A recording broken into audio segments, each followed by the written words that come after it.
It's Monday game night on Talksport with Ladbrokes, 18 plus, begambleaware.org. Less than 10 to kick off here at the Vitality. We're waiting for the teams to come out, but let's talk about one player tonight who could be influential. He certainly will have to be if West Ham are to get anything from the game, and that is the man you've just been hearing about, Jarrod Bowen. Premier League this season, 4 goals, 4 assists, and I stand by what I've been saying. West Ham fans have accused me of trying to sell him. I don't buy and sell players. He's just too good for West Ham. He should be playing Champions League. Majestic in the middle of all that, does the phone in with Alan Pardew on a Sunday night. Majestic in the middle of all that said, he's better than Saka. Convince me otherwise. He's not better than Saka, but he's a hell of a good player. Calm in front of goal, very reliable when the ball goes into his feet, does his work off the ball, reliable defensively. Yeah, I agree with, I think it was Ali there saying, play Champions League level comfortably. What a great story as well. Coming from Hereford United after playing in the non-league and then graduating through the ranks and playing a whole city, coming eventually to the Premier League and playing with West Ham United, playing in Europe, scoring the winning goal. You love a romantic story, I do. Yeah. I'm that kind of guy, Dan. You are. I've noticed. We've all got a story. Yeah, I mean, well, they have, and we talked about Jack Taylor before, and it's a very similar story, but this one has had an incredible climax. He's playing for England, and I've been saying it for some time. How many English players have that specific experience of going clean through one-on-one last minute of a European final to score the winner? And he puts it away. Brilliant finish, great moment, under pressure. I was there in the stadium that night, and it was tense. It was really tense at the end there. Paquetá takes control with a brilliant ball, but there's a lot of work to do, by the way. He runs from the halfway line to get on the end of it, and then there's time. The goalkeeper's coming out, and he was brilliant with the finish. I thought it was really good. I think I really like him. I think he's grown each season as well, and although the numbers are relevant, aren't as relevant when you're playing for a lesser team, because it kind of goes with the form. Right. He needs service, like all good front players do. If he was in Liverpool's team or Arsenal's team, he'd be well into double figures by now. So does that mean he should move? I mean, and I don't know specifically how it works, but should his agent be looking at getting him to a bigger club, a Champions League club? He's got a great contract. He's got a long-term. He signed contract. that last year or 18 months ago? Yeah, and he's the captain of West Ham United. He's the focal point of everything they do. If he hadn't signed it, he'd have got a big move. Right. So all of that is correct, but does it mean he can't move? Yeah, because the price is going to be too high for someone like him, who's how old is he now? He's 27. So he's 26 when he signed it, was he? It was after the Conference League final, wasn't it? Yeah. So it wasn't that long ago. It was about 18 months ago. So I think by signing that, he has put. You're right, though. Yeah. I mean, if someone wants you that bad, they'll still pay the money. I think he gets in a lot of the teams who are up there fighting. I do, really do. I agree with you. And also, will it affect his chance if he stays at West Ham, and it looks likely from what you've said he will, does that affect his chances of becoming an England regular? Yeah, absolutely. Absolutely, because we're not seeing the best of him regularly enough. You see glimpses of Bowen. Won the game for him last Monday. Brilliant. If he's in a better team where they dominate possession more and he's getting the ball fed to him more, he's going to score more goals and make more goals. Maybe he's happy where he is. I blame Danny Dyer. I think that's another thing, isn't it? The fact is that he is settled where he is. He's got family where he is. But you've got to have a bit more. It's all, the narrative is all there for him to sort of hold his hand. Yeah, but he's got to have. You say he's got to have hunger. He's got to have this. From where he's come from to where he is now, he's shown that. I thought his finish, by the way, for England against Ireland after coming off the bench was brilliant. Bearing in mind that he was cold and it was his first touch of the football as well. Can you imagine that conversation he'd have to have though with Danny Dyer, senior father-in-law? Yeah. I mean, Liverpool are in for me. I'm going to go. Are you mugging me off? They start you wouldn't have the conversation. You'd tell him after. Text him. Just on the train. Just on the train to Lime Street. Players on the way out. Quick word on Bournemouth. I think they're the second youngest average 11 in the Premier League this season. Chelsea are the youngest. And that also says a lot. There's a future for this side, isn't there? I think the future's bright, yes. The club's moving in the right direction. Off-field, on the field, great to watch. Lots of energy, lots of quality. Just a really, really brilliant football club that's punching above its weight constantly. Well, they're lining up. The handshakes are being done. We've just had the pyro as well. That was the big noises, the big bangs you heard in the background as the smoke clears above the pitch here at the Vitality Stadium, which is full opposite us, where we're positioned in the main stand. Opposite us are the West Ham United fans who'll be getting behind their team tonight until it goes wrong, if it goes wrong. And then they'll have every right to make their feelings heard. But this should be good. There should be goals. Bournemouth are one of the youngest and one of the most attractive attacking sides in the Premier League. West Ham are just weird. Win at Newcastle, battered by Arsenal, play well but lose at Leicester, then scrape past Wolves. We still don't know if Lopetegui's any good. Let's find out. Bournemouth-West Ham with your game night commentary team on Talksport of former England midfielder Danny Murphy, alongside your commentator Sam Matface. Thank you, Adrian. Good evening, everyone. Well, at Christmas, all the talk is about the sack. If you're a kid, anticipation. What's in it? If you're a football manager, anxiety. Am I the next one to receive it? At Wolves and at Southampton, Christmas is cancelled. Whilst at West Ham, the Christmas decorations are hanging by a thread, tinsel is trodden underfoot, and baubles are swaying dangerously. Despite saying he absolutely loves it, victory last week only looks to have offered a stay of execution for Julian Lopetegui, whose underwhelming reign limps on like a three-legged reindeer. Lose tonight, and the stocking pinned to the chimney will only hold a P45. If by some Christmas miracle they do what Arsenal, Tottenham, City and Newcastle failed to do and win here on the South Coast, maybe they can rescue a season that is threatening to slip away faster than Santa's sleigh. But it looks unlikely. Their opponents, Bournemouth, aren't easily knocked off course. Just as aggressive as a kid on Christmas morning, for their supporters the cherries are the gift that keeps on giving. Last week they were beaten at Ipswich and then they weren't, and it's that sort of magic that has led to Andoni Iraola being as popular around here as Father Christmas. Bournemouth without Senesi and Tavernier for a while have Evan Nilsson supported by Semenyo and Ouattara in attack tonight. West Ham have Jaradona up front again, as he is becoming affectionately known, through the middle, and supported by Paquetá and Mohamed Kudus. Our referee is Chris Kavanagh, VAR is Michael Salisbury. This is one of our festive 50, a week that starts with Bournemouth West Ham, Test cricket, darts, and 3 of the 4 Carabao Cup quarter-finals, all live on our network. Talksport has got Christmas covered. Danny Murphy is our prize bauble, but it's West Ham who need to handle this game with care, because Bournemouth are a box of tricks. Yep, I mean, Bournemouth playing free, lots of confidence, in a great position in the Premier League, just want to carry it on. West Ham needs to get some stability and some consistency in their performances. By the way, that was a great intro. Did you like that? I don't mean to me, I mean the whole thing, the Christmas analogies, all of that. Oh, you're happy, are you, tonight? That's good. That was good. I like to see that you've brought a bit of Christmas spirit with you.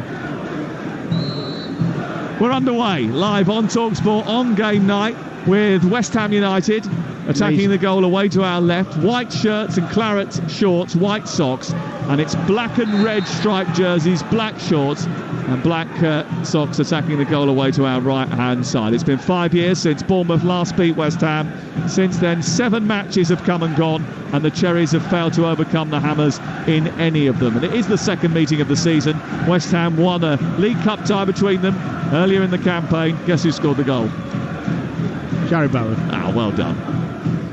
Free kick, Kilman to take it, 10 yards inside his own half, wide on the left. He clips it high into the night sky, which is obscured by a waft of the pyrotechnic smoke which is lingering in the air around this very tiny, small Premier League venue, the smallest of the lot, with 4 independent stands, gaps in the corners, and a row of, well, a maximum of about 20 seats backwards, and it holds only 11,000 here at the Vitality Stadium. The West Ham fans over in the far corner opposite us and making a good noise right from the start. Alvarez heads the ball through the centre circle out towards the right.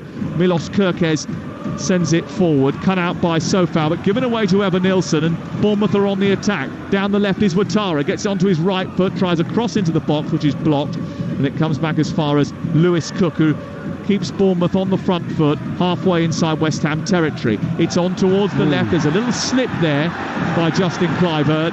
He meant he lost the ball. It was a bit of the Cucurellis going on there. Good start from Bournemouth, pinning them in a little bit there. Had an opportunity to get the cross in. Ouattara. 2 minutes gone. It's Premier League football live on a Monday night on Talksport. keep you in touch with what happens in the Fleetwood-Accrington game in League 2, a bit of a basement battle.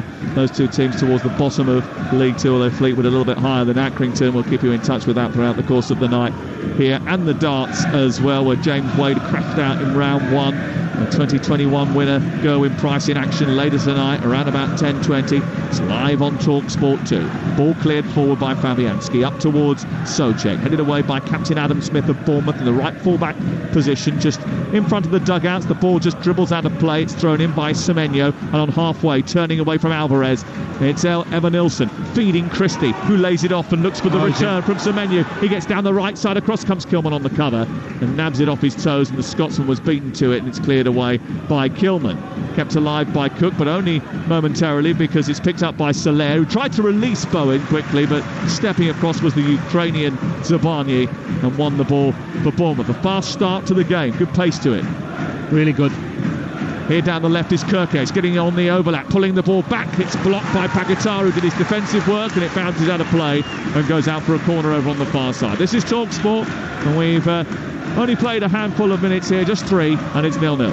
One thing's really obvious when you watch Bournemouth play is how comfortable and happy and willing they are to run without the ball, to give options to the players on the ball.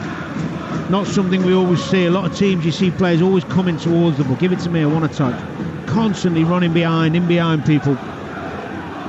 Here's the corner taken by Cookie towards the near post. There was a bit of a push at the front post, but the ball's been sent back towards Fabianski from the edge of the area. It loops into his arms, and wearing a bright pink outfit today, he runs to the edge of the penalty area and will clear upfield. Bournemouth's start to the season is their best after 15 games of a Premier League campaign.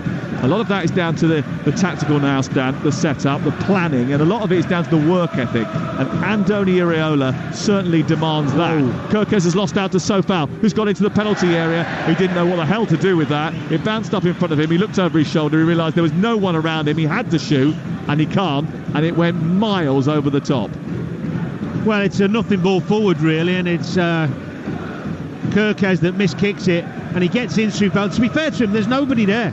Yeah. He's better putting his foot through it, but he's just got to take his time. He slashes at it instead of just calmly waiting for it to drop a bit lower to guide it to the far post. But you don't really expect fullbacks to score very often, do we? It was a look over his shoulder there, wasn't it? That was apparent. He saw that no one else was there, so he had to hit it, and he wasn't comfortable when doing so, and it went well wide of the goal. Free kick given against Carlos Soler, who we've seen a little bit more of recently than maybe we did in the first few weeks of the season, on loan from PSG. A little bit more forward thinking than Guido Rodriguez, who was also brought in the summer. Yeah, he's on loan from PSG. A nice footballer. The West Ham season is salvageable. They aren't so far away from the European places that they would write off the campaign at this stage. It's the fact that performances really have created a bit of doubt amongst those on the sidelines. Kilman was strong shrugging off of Evanilson, which didn't go down well amongst the home crowd, and then as Soler tries to release Bowen, in steps Howson. That's 3 he's given away, Soler on the spin. Lopetegui's not happy about it. Paquetá trying to feed it forward. He's given it away now too. Eventually between Soler and Paquetá they managed to retain possession, and Alvarez comes bounding upfield into the centre of the Bournemouth half, and then it's nabbed by Kluivert, and now there's a chance to break here, and he does so at speed. The Dutchman, who scored 4 goals of his 5 from the penalty spot, plays it infield towards Semenyo. He takes over, a bit of space for him, and Kluivert's gone on a run down the inside the right channel. That's given a gap for Semenyo to run into. He's done that well. He's got support from Smith and from Christie, edge of the area. Now on the edge of the D, the Scotsman strikes it, left-footed towards the far corner, took a nick, goes out for a corner, and it was a good move by Bournemouth. So quick in transition, so razor sharp when they get going from deep, and they almost picked apart the West Ham defence. Well, it's poor from West Ham to give the ball away 2 or 3 times in the middle of the park, and then you're in a real bit of trouble. Kluivert was nice and positive, fed it into Semenyo, who's really missed him on the return. He was one-on-one with Alvarez, but he could just get his head up and slide him in. Took too many touches. Cook to take the corner kick over on the far side. They're a big team, West Ham. They've got good height in there.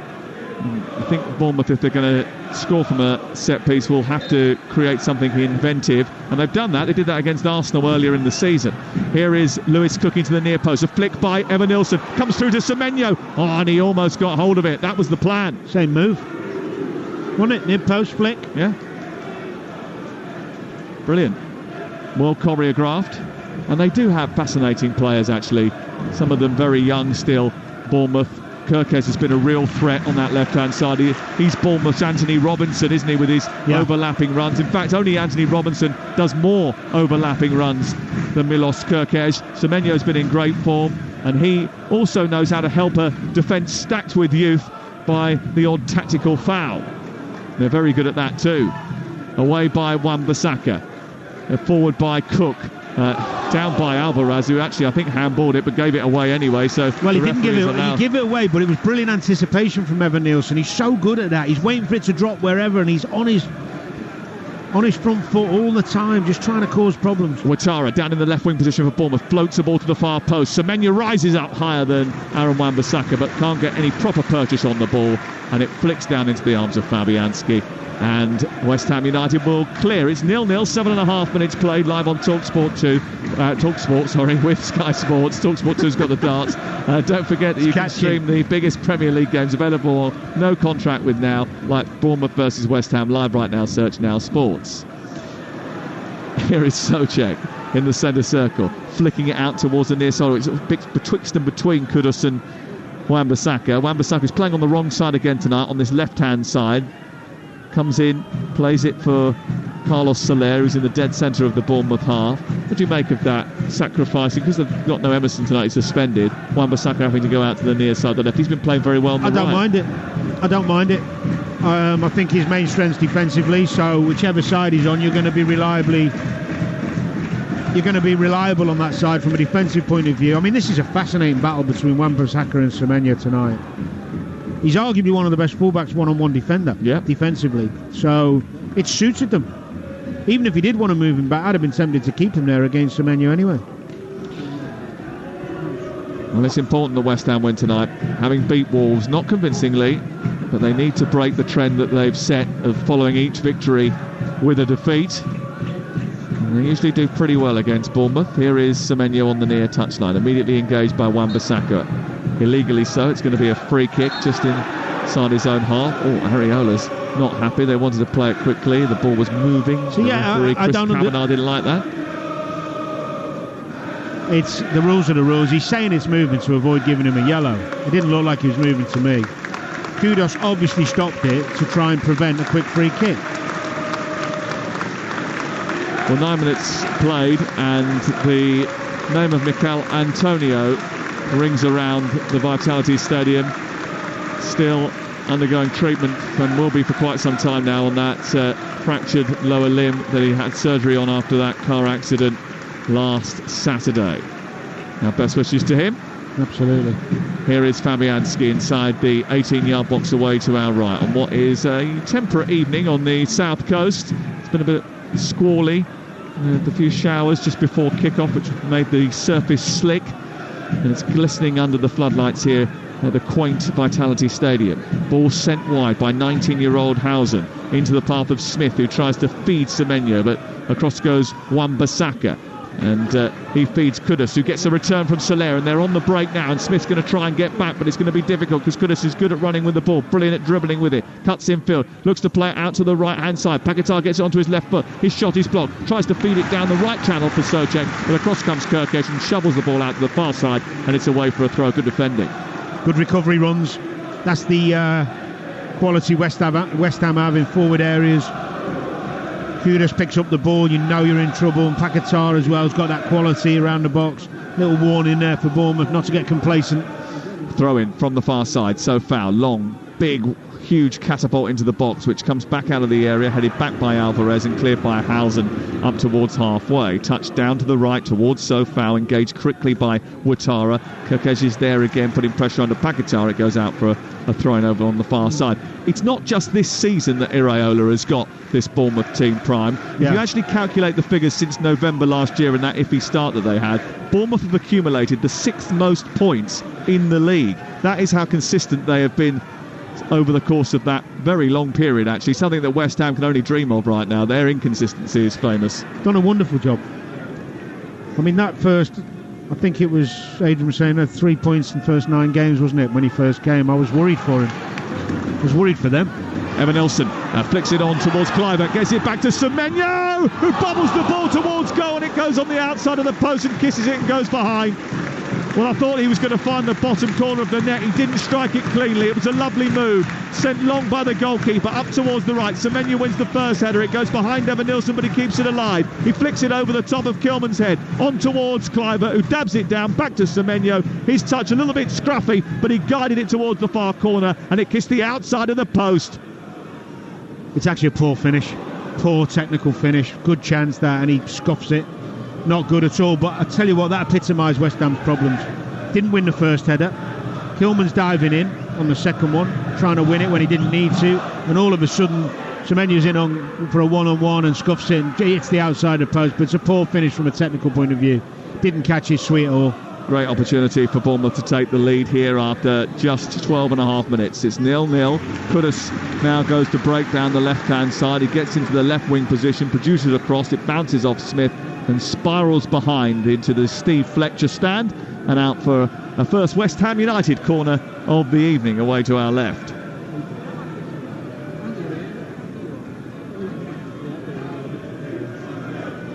Solera going to take it, places it in the quadrant. He's got 6 or 7 to aim at inside the box. 7 in fact, with Sofau on the edge as well. Wan-Bissaka is the back marker. It's towards the far post, and Kilman coming in underneath. It was unmarked, and he headed it towards goal. It took a flick off a Bournemouth defender and was nudged behind and away for another corner. He did enough there. Ouattara, I think it was. Just as Kilman makes contact, back post again, similar to what they did at Wolves. Big loopy one to the back. Just did enough. Here is the corner from Soler again, this time into a more central area. In fact, it was near post and it was cleared away before Kilman could engage with it. Flicked further clear by Lewis Cook, recovered by Sofau. He sent it forward aimlessly and it was cut out easily by Kirkesh, who will kick it clear. Almost Bournemouth give the ball away inside their own half. In fact, they almost did it twice, and then Souček puts it out and away for a throw-in over on the far side. Still 0-0. Go back to last week. We were at the London Stadium last week. The atmosphere was so flat inside the stadium for most of the night, really. And I don't think that was just because the football was tepid. I think there was a sort of anticipation about West Ham United in the summer, that there would be a complete change of gear, a summer reset, and West Ham haven't produced that. They've been stalling, really. There's been flashes of half-decent play, but overall their season hasn't really taken off. There's been no real new manager bounce, has there? No. They've got to deal with a counter-attack here, and one of those very quick, sharp transitions from Bournemouth, with Kluivert leading it, taking it in from the left-hand side and releasing a shot or a pass, and neither of the two really in the end. It bounced off Kilman and was cleared, and now Kudus returning the favour has released Bowen towards the edge of the area. He's closed down by Zabarnyi, and Cook then gets a left-footed shot towards the far corner into the top of the crossbar, and it bounces off the top of the woodwork and goes behind and away for a goal kick. But that was counter-attack on counter-attack then. Kluivert at one end very quickly turned into Jared Bowen at the other, and Bowen actually, instead of trying to outpace Cook and Zabarnyi, decided to stop the ball, slow up, give himself a bit of space, did that, arced it towards the far post and rattled the bar. So intelligent that from Bowen. He kept his position centrally between the two centre-halves really, really nicely. I think he just stayed on side, fed by Kudus, and that little delay where he brought it back rather than the obvious trying to outrun them both. So clever. Brilliant little finish as well. Just moved his feet to guide it into the far corner. It's the class we were talking about earlier. 0-0 the score. Ball clipped forward by West Ham into the edge of the penalty area. Housen turns and fires it out. He's still a teenager, Dean Housen, 19 years of age. He got his first goal against Tottenham recently. He was picked up from Juventus. Deep cross from the right by Souček, flicked away by Adam Smith. It's going to be Kudus who gets it. West Ham have had quite a lot of the ball in Bournemouth's defensive third. They have been on the front foot. It's in transition where Bournemouth have looked so dangerous on those breaks. They move so lightning through the thirds when they get the ball from deep. And that's what West Ham have got to be careful of. Bowen dropping deep to pick the ball up, turning away from Housen, who's followed him out into the centre circle, goes out to Alvarez, far side. Yeah, you were talking before, sorry, we stopped for the counter-attack, but with the West Ham manager and the impact he's had, that there hasn't really been one. And there's just a lack of dynamism in this West Ham team to try and get you on the front foot. A lot of the players were here before. As we said, the system hasn't changed that much. They are slow at times. They did spend 132 million quid in the summer, which is why expectation was raised. I agree with you. Sofal heads it down onto Bowen, taking it out of the sky and into the right wing position. He tries to funnel it through to Paquetá, but it's cleared away by Housen, and then on by Kirkes up to Ouattara, who very quickly sends the ball long, looking to release Evan Nilsson. Kilman is underneath it, watched it all the way, headed it clear. Picked up by Soler now, and he travels up towards the halfway line, just down the side of the centre circle, then elevates it, clips it into the left channel. Capariz-Balaga comes racing out of his goal, collects it, and it's with Bournemouth again. I love a midfielder, as you know, who tries to make impact and make things happen, and he shouldn't be worried about pass completion, but when you've given away 2 or 3 trying to play through balls, you've got to build yourself back up then. That was never on. It's too straight. Yeah, just interested to see what the makeup of that midfield for West Ham produces tonight, because you've got the defensive midfielder in Alvarez, and then you've got 2 players in Souček in Soler, just a little bit further ahead of them. Bowen has just dropped to the right-hand side for a moment, and Paquetá has gone through the middle.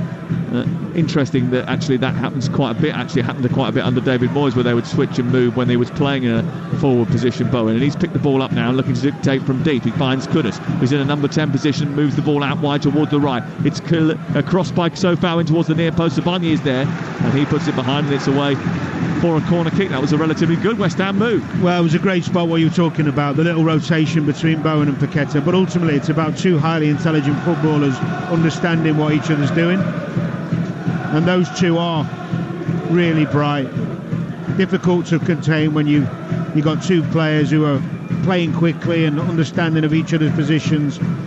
Good move back from West Ham, much better. Jarrod Bowen, by the way, if he scores tonight, will reach 100 league goals.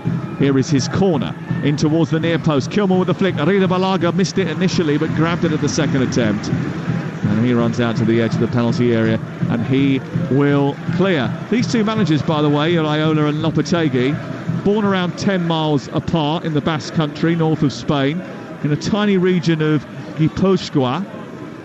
It is the smallest province in Spain that also gave birth to Xabi Alonso, Unai Emery, and, more relevant to you, Paco Rabanne. Wow. Fashion designer. Something in the water there, I think. I can't believe you had to explain your Paco Rabanne line. Well, just in case, you know. It was so tongue-in-cheek, I thought you might not know who he was. Well, I did have a coach called Paco, but it wasn't Paco Rabanne. Did you? Yeah. With Rafa Benitez, who's now at Villa. Do you know what's interesting about this game with the midfield? Kluivert has to drop in at times on the deep midfielder for West Ham, whether it be Alvarez or Soler. Go and attack it. Wan-Bissaka's taken it out of the sky, moved into a left wing position. He's set up Paquetá on the edge of the penalty area. He tries to sort his feet out, return it to Wan-Bissaka, who has scored 2 goals this season, remarkably. He never usually scores any. Good that from Semenya, tracking back all the way. That's how you do your job as a wide man. Really good discipline. Good defending by Antoine Semenya, but it's West Ham who have been on the front foot for the last 10 minutes or so. We've played 20 minutes. It's 0-0 on Talksport. It's up to the edge of the penalty area, looking for Paquetá. Goes through to Arrizabalaga. Well, they've picked up a lot of loose balls in midfield, because, as you said, you've got the 2 ahead of Alvarez, which are occupying Cook and Christie. And Kluivert at times isn't dropping in when you've got to, when you haven't got the ball. There's also, every time he's got the ball, he hasn't managed to do enough with it, but he's got between both Edison Alvarez and the defender Mavropanos, who's fed Evan Nilsson, who slipped as he's got to the edge of the penalty area. Was there a foul there? The Bournemouth fan thinks that there might have been, but he did just lose his footing. Housen, who's been terrific, by the way, so far. He has, hasn't he? In towards Kluivert, picked up by Christie in the centre of the West Ham half. Christie recycles it out towards the near side, and Smith now with a chance to spread the play wide. He gets it back to Christie. They keep hold of it well here. Everybody in West Ham colours back behind the ball as Bournemouth now to try to come forward. Zabani, Christie on halfway, takes on Kudus and then sends it down the right, looking for Evan Nilsson, who's away from Mavropanos. He's got down the outside of the penalty area. He goes down across the byline into the box. Kilman is there, coming across to nab it. He was never 100% in control of that, Evan Nilsson. I think because he initially slipped, went down, got back up again, and then maybe just asked a little bit too much of himself to continue his run into the box across the byline. But certainly there was a moment there where Mavropanos in particular looked a little bit unsettled. It was poor from Mavropanos, but Evan Nilsson was in and he should have crossed it. I don't know why he took the extra touch. I know he slipped a little bit, but then he got to the ball, whip it, put it in there. He had people flying in. Kilman back to Fabianski, and West Ham have the ball once again. Andoni Iraola in a much more secure position than Lopetegui, such is his impact on Bournemouth that the American owner, actually Bill Foley, trying to tie him down to a new long-term contract. They have their eyes set on a European place. Remember, they can go above Manchester City should they win by 3 goals tonight.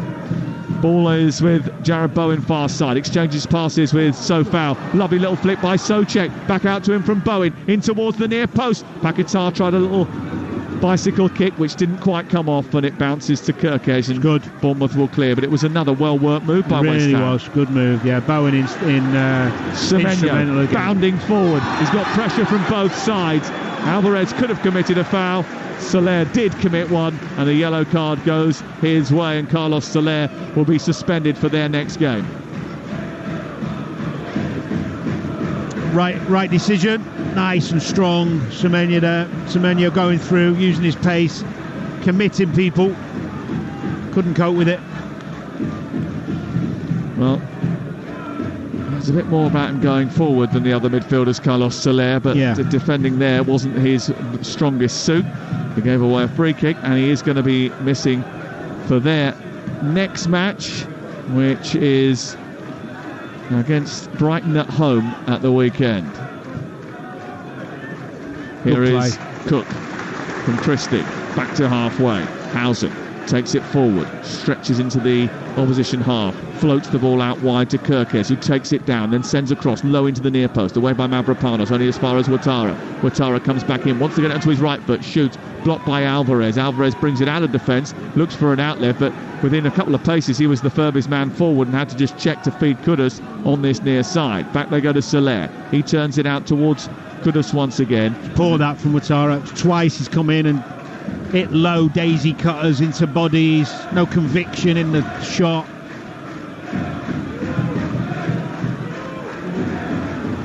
Yeah, well, he's not a regular goal scorer, but he has just scored a tremendous, or was part of a tremendous turnaround down at Portman Road. He was a big part of that, scored and assisted in that game after coming off the bench. So his confidence is up. Kudus rolls Adam Smith and moves into the Bournemouth half, and then nudges the ball into the path of Wan-Bissaka, who's attacking down the left-hand side for West Ham. His right-footed ball is in towards Paquetá, well watched by Housen. It's headed clear by Cook, but comes back only as far as Alvarez. On to Wan-Bissaka again, further wide onto Kudus. They've got 4 or 5 men in the box here. It's in towards Bowen, who takes it in, tries to turn, slams it goalwards, and it's pushed into the air by Arida Balaga. It was a good effort that from Jared Bowen. Took it in well, turned and span and smashed the ball high above. Great touch again from Bowen. It was a good move. Smith's got to be careful. He doesn't try and fight Kudus and get too close and too tight to him, because he's going to have real problems if he does that. He's got to be much cuter and much more intelligent with the way he defends against him. Just give yourself a few yards. As he turns, you can commit, but not till then. It's currently Bournemouth 0, West Ham United 0. And for the latest odds, you can head to Ladbrokes, where right now you can back Bournemouth to win the game at 20-19 on. And you can back West Ham at 23-10. The draw is 11-4. That's all thanks to Ladbrokes 18+, BigGambleAware.org. This is Talksport on a Monday night, the home of Monday Night Football, bringing you all of the top commentaries on a Monday night from the Premier League, and actually from the EFL as well on Talksport 2. I'll give you an update from the EFL League 2 game, which started at 7:45 tonight. And that game, which is currently ongoing, currently is 0-0. They played 27 minutes in that game. Here is Wan-Bissaka kicking it clear up over the halfway line. It's headed backed by Paquetá, cleared by Zabani, on by Soler, back to Wan-Bissaka, and it's with West Ham deep inside their own half of the field. It's been an engaging 27 minutes, I think. Yeah. West Ham have had the better of it, that's for sure. Bournemouth trying to win 4 games in a row in the Premier League for only the second time. It'd be a record-equalling run if they manage to do it tonight. Here is Kluivert exchanging passes with Kerkez, just 10 yards outside the box, wide on the left. Ouattara comes infield, floats it towards Semenyo. It wasn't a great ball by Ouattara, and he got a little bit of a frustrated ooh from the crowd inside the Vitality Stadium. Just getting a little bit irate about the fact that West Ham are having more of the encounter here.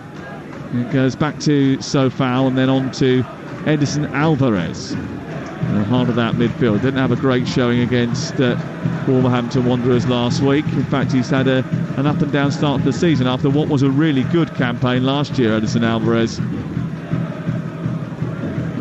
Here is Christie. Back to Adam Smith. Julian Lopetegui standing on the edge of his technical area. Grey slacks, black top tonight. No coat for him. Hands rammed into his pocket. The former goalkeeper just watching on. As Jared Bowen robs Kerkez of the ball, goes out to the far side. He won the 50-50 and feeds it infield towards Alvarez. The Mexican looks up. There's a bit of space for him to run into here. Decides to feed it to Kudus instead. And then he swipes it on towards the left. Collected in the wing position by Wan-Bissaka, who faces up Semenyo. Gets to the edge of the area. Plays it into Kudus once again. So many Bournemouth shirts already back. Snapped into position behind the ball and trying to plug the gaps. But Solera's got free. Exchange passes. Tries to bend it in the far corner. Did it take a nick? The referee said no, but it missed by about half a yard. It was a good move by West Ham. Very good. Lot of intricate play there. And when they got on the edge of the box, Soler just does a little give and go with Paquetá. Decides not to hit it on his left, cuts back on his right, tries to set it out to that far corner. He's asking for a corner. And it wasn't. Good again from West Ham. Really good start to the game. That 3-man midfield is dominating because Kluivert's drifting out a little bit towards the left rather than coming in and sitting on Alvarez and playing from a central position. It's what you get a lot of the times when you play 3 midfielders against 2 midfielders and a number 10. Yeah. The 10 has to be a bit better defensively. He's drifting into nice areas when they've got the ball, but when they haven't, it's too easy for the West Ham 3. 41% possession for Bournemouth, so 59 for West Ham. It's actually a position. Sorry, Sam. Just going back to what Aid said before. Tavernier, that's a role he's played a lot because he trusts him more in that role to do the defensive work. He's got that bit more physicality and defensive mindset than Kluivert. Not that I don't like Kluivert. I think he's a terrific player, but he doesn't look particularly switched on to the defensive part of that role at the moment. Well, when you look at the way they've lined up from this free kick, it's almost 4-4-2 from Bournemouth, isn't it? With Kluivert being as close to Evanilson as you can get. Yeah, but he's now near Alvarez. Yeah, but he's not been near enough, often enough, and it's causing Christie and Cook a problem because they can't come out and press them. They've got to stay in, and means they're on the back foot. Hence the possession. He's got to be aware of that duty, hasn't he? Otherwise, Bournemouth aren't going to get hold of the ball. And we've played half an hour. It's goalless on Talksport. 6 shots to West Ham's 8. Only 1 on target from Bournemouth and 2 on target from West Ham United. There usually is goals when these two teams are not only playing each other but just involved in general, because West Ham are so leaky. 28 goals conceded in 15 games.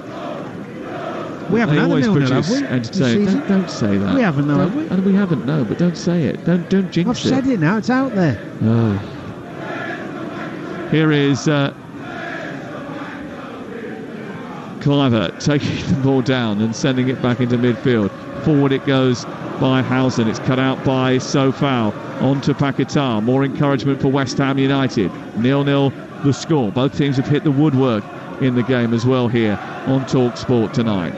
But it remains 0-0. West Ham have struggled with good teams. They haven't beaten anyone they've played who started the day in the top half of the table, but they have experienced a bit of an upturn in their attack in the last 2 matches in the Premier League. They've recorded 50 shots against Leicester and Wolves combined. Their 25 shots per game so far in December is the highest of any Premier League team. But tonight they have to try and break down the second best home defence in the league. I like that West Ham have kept. You know, you got Paquetá playing up top now with Bowen on the right. I like that little flexibility in the team. Gives them a little different dimension. Keeps the defenders guessing who's going to pop up where. Well, against Wolves last Monday, he started down the middle, didn't he? Yeah. 12 of his starts this season are more familiar role on the right-hand side. Since joining West Ham, only 13% of Bowen's minutes have been as a central striker. Here is Smith into the box for Bournemouth, headed away by Sofao, down by Kudus. Zabani just intervenes and nudges it back before West Ham can develop an attack. Bowen encourages his team to get out from defence and try and push up to the halfway line as Housen turns it round and comes back again. 0-0, 13 to go before half-time. Christie's made a dart on the inside right channel, wanted the ball earlier, it didn't come his way from Smith. It was a great run. That's the type of ball you have to take a risk with. Zabani on the edge of the penalty area. Semenyo was pointing down the right flank. There you go. Asking for the ball. It's been played there now by Smith. Kilman comes across. He takes it out towards the near side, puts it out for a throw-in down by the corner flag, but they've made yardage here, Bournemouth, and they're up inside West Ham's half. Well, talk about a simple ball over the fullback's head with a runner in behind. Against Kilman and Mavropanos, you're going to get joy. It doesn't even matter if they come across and at least they're running back towards their own goal and you're gaining territory and you're turning them round. They haven't done that for a while, Bournemouth. That's a good ball. Semenyo about to catapult the ball into the box from this near side. He's 10 yards from the corner flag and he approaches the sideline, sends it into the near post. Christie heads it straight behind and it goes out for a goal kick, and it doesn't really come off the way that Bournemouth had planned. 0-0 Fleetwood, Accrington by the way, and 0-0 here. I was going to say that long throw-in. It says to me that one of the coaching staff said, like, this is what we're doing, this is how we set up, this is what we do. They're huge, West Ham. They've dropped off for the long throw-in. All he has to do is get a little give and go, and he's got a free cross in the box or a free run at the. But sometimes players were talking to Martin Tyler about this earlier in the press room, and sometimes you watch set plays and you think, why don't players use their own initiative? Maybe not be obsessed with what they've done all the time on the training pitch. I mean, it was obvious feet and back there, and you're free. That's it now, though. It's the Coltons. That was a foot in the face, wasn't it? I think Bowen just a little bit too high with his foot, straight in the face of Milos Kerkez. It's going to be a free kick. It was an honest attempt to go for the ball, but it did end up having consequences. Here's Semenyo down the right-hand side, played in behind Wan-Bissaka. He's got hold of it. Smith is joining. Into the box he goes. He just couldn't take it in. Might have been just a little bit too far behind him there, and he couldn't take it in his stride. Christie tries to keep it in near touchline to stop Kudus from clearing, and it bounces out in the left full-back position for a West Ham United throw. 0-0 the score. I might be doing him an injustice, but I think Semenyo, when he gets Wan-Bissaka one-on-one, is a little bit reluctant to go at him. He's passed it 3 or 4 times, and I'm thinking, go on. I would be reluctant to go past him, don't get me wrong. Because he's just as fast as Semenyo. Ball was dropping from the sky then. Julian Lopetegui saw it coming out towards the technical area. He eyed it up as one of those, you might control first time and trap it, and then he saw it dropping down at speed and he thought, just get out of the way here. Don't want to make myself look silly here. Ball goes out for a throw-in, 0-0. Be interesting to see what the outcome of tonight's match is, and then what happens from there. West Ham won the ball high up because Dean Housen has put a foot wrong for probably the first time tonight. Slid the ball to Bowen. Can't capitalise on that, and it's cleared away up towards halfway. Evan Nilsson goes down. He's hurt himself here, fallen awkwardly after Alvarez went in on the challenge. He wants the ball to be put out of play. Chris Kavanagh, as the referee, stopped it, and he's got to get some treatment. Yeah, well, you know what I'm going to say. I don't get it. I get that I might have hurt his knee or twisted it, but I don't get why we're kicking the ball out anymore for less than head injuries. I mean, they're on the attack. What game of football to win? Well, he landed awkwardly, didn't he, on his left leg. It was a straight leg that he came down on. It looked a little bit awkward. Yeah, but where's the line then? If you kick it out every time someone's... It's just if he wins the most. By the way, we didn't talk about what could have been a magic moment yesterday. That amazing performance, Oscar-winning performance by Carl Walker. I'm surprised at him. Could have talked about that for hours. I was surprised at him. I hate that more than anything. He had a Bertrand Diaz moment, didn't he? Oh, it was poor. It was really poor. We were there. Do you know what? Yesterday. I was trying to say to Crook. I mean, that is embarrassing. I think it's more embarrassing when the player that does it is a dad. No, I mean that because I'm a dad, and I wouldn't. All right, your mum and dad might joke or have a little tell you off, and your brother, your mates will take the mickey out of you, but your kids, don't let your kids see you do that. It's just not a great look at all, is it? No, but when you've got kids, you set an example. Yeah, but I mean, you've got to remember that these guys are role models to kids, whether they're their own kids or just supporters. Yeah, but you don't see other people's kids every day, do you? You see your own.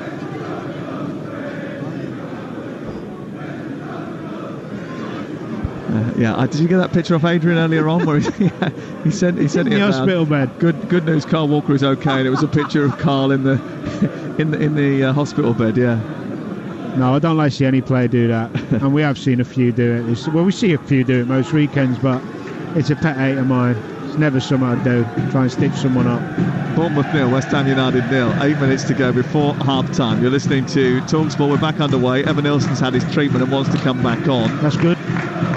At the moment, there were 10 players, Bournemouth, though, as West Ham have the ball on the halfway line. They take it through the centre circle. Floodlights burning brightly on the green turf. A few scuffs and scratches on it, but nothing more than that. It's almost perfectly manicured. And Evan Nilsson comes travelling back onto the pitch as the ball is elevated down the right side, looking for the run of Bowen. It's cut out by Dango Ouattara, and a poor clearance by him.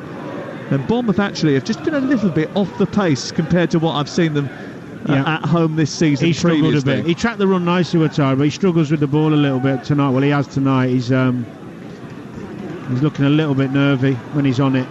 West Ham just going through the repertoire of tricks with Soler and Paquetá, who are more flair-based players than maybe what they've had in that midfield area this season. Here's Kirkes, though, winning it after Kluivert did good work further up the field. It goes back towards the right and Ouattara, then Housen plays it across towards Zabarnyi, and Bournemouth continue to travel forward. Good ball into Christie. He's got space. He pops it out wide in towards Semenyo. Semenyo faces up Wan-Bissaka, runs to the edge of the penalty area, goes on the outside, then stops the ball, then comes back in. It's that hesitancy again. Didn't want to get the cross in, and then he goes over and shuts down Kudus and goes out for a goal kick. Do you know what there, to be fair to him, he had him one-on-one and he had a go. I thought, even though Wan-Bissaka recovered, he should have crossed it. Because if you cross it, you might get the deflection, you might get the corner. Why did he check back again? I think because he could see that maybe he was going to get there for the tackle, but it doesn't matter. Just keep committing him. Donny Iriola looking a little bit peeved. Yeah, just agitated, I think, on the touchline. He doesn't look particularly comfortable. I don't think he's pleased with what he's seen in the opening 39 minutes of this game. 0-0 the score. Here is Adam Smith back to his goalkeeper, away to our left-hand side. You're listening to Bournemouth 0, West Ham United 0 on Talksport with Enterprise Rent-A-Car. Enterprise has 450 branches with all the vehicles your business needs. Mavropanos has it inside his own half. Oh, in a second, the referee has decided that's a free kick on Kudus. It happened about 15 minutes ago, but he's just blown the whistle. Yeah, he might be even thinking of bringing another midfielder on, half-time. Well, he's got David Brooks and Tyler Adams. Yeah, you could put Kluivert out wide. Because Ouattara struggled a little bit. Yeah. Maybe that's a bit harsh. The only issue, I suppose, would be if your criticism of Kluivert holds, would he do the defensive work from that left-hand side that they need? Well, it wouldn't be... It's a good point. It wouldn't be as needed when you've got three central midfielders in the middle who are more capable of... Christie picked the ball up just short of the centre circle, didn't release it with the kind of precision that Bournemouth required there. That would have been a quick, fast counter-attack again, but he just didn't get his distribution right, and West Ham have it back inside their own half. I blame us. We've eulogised too much about Bournemouth in the first half. I blame you and Aid. I blame you because you started saying that we haven't had a 0-0. Well, we won't, don't worry, it's not going to be 0-0 this. So foul, over on the far side.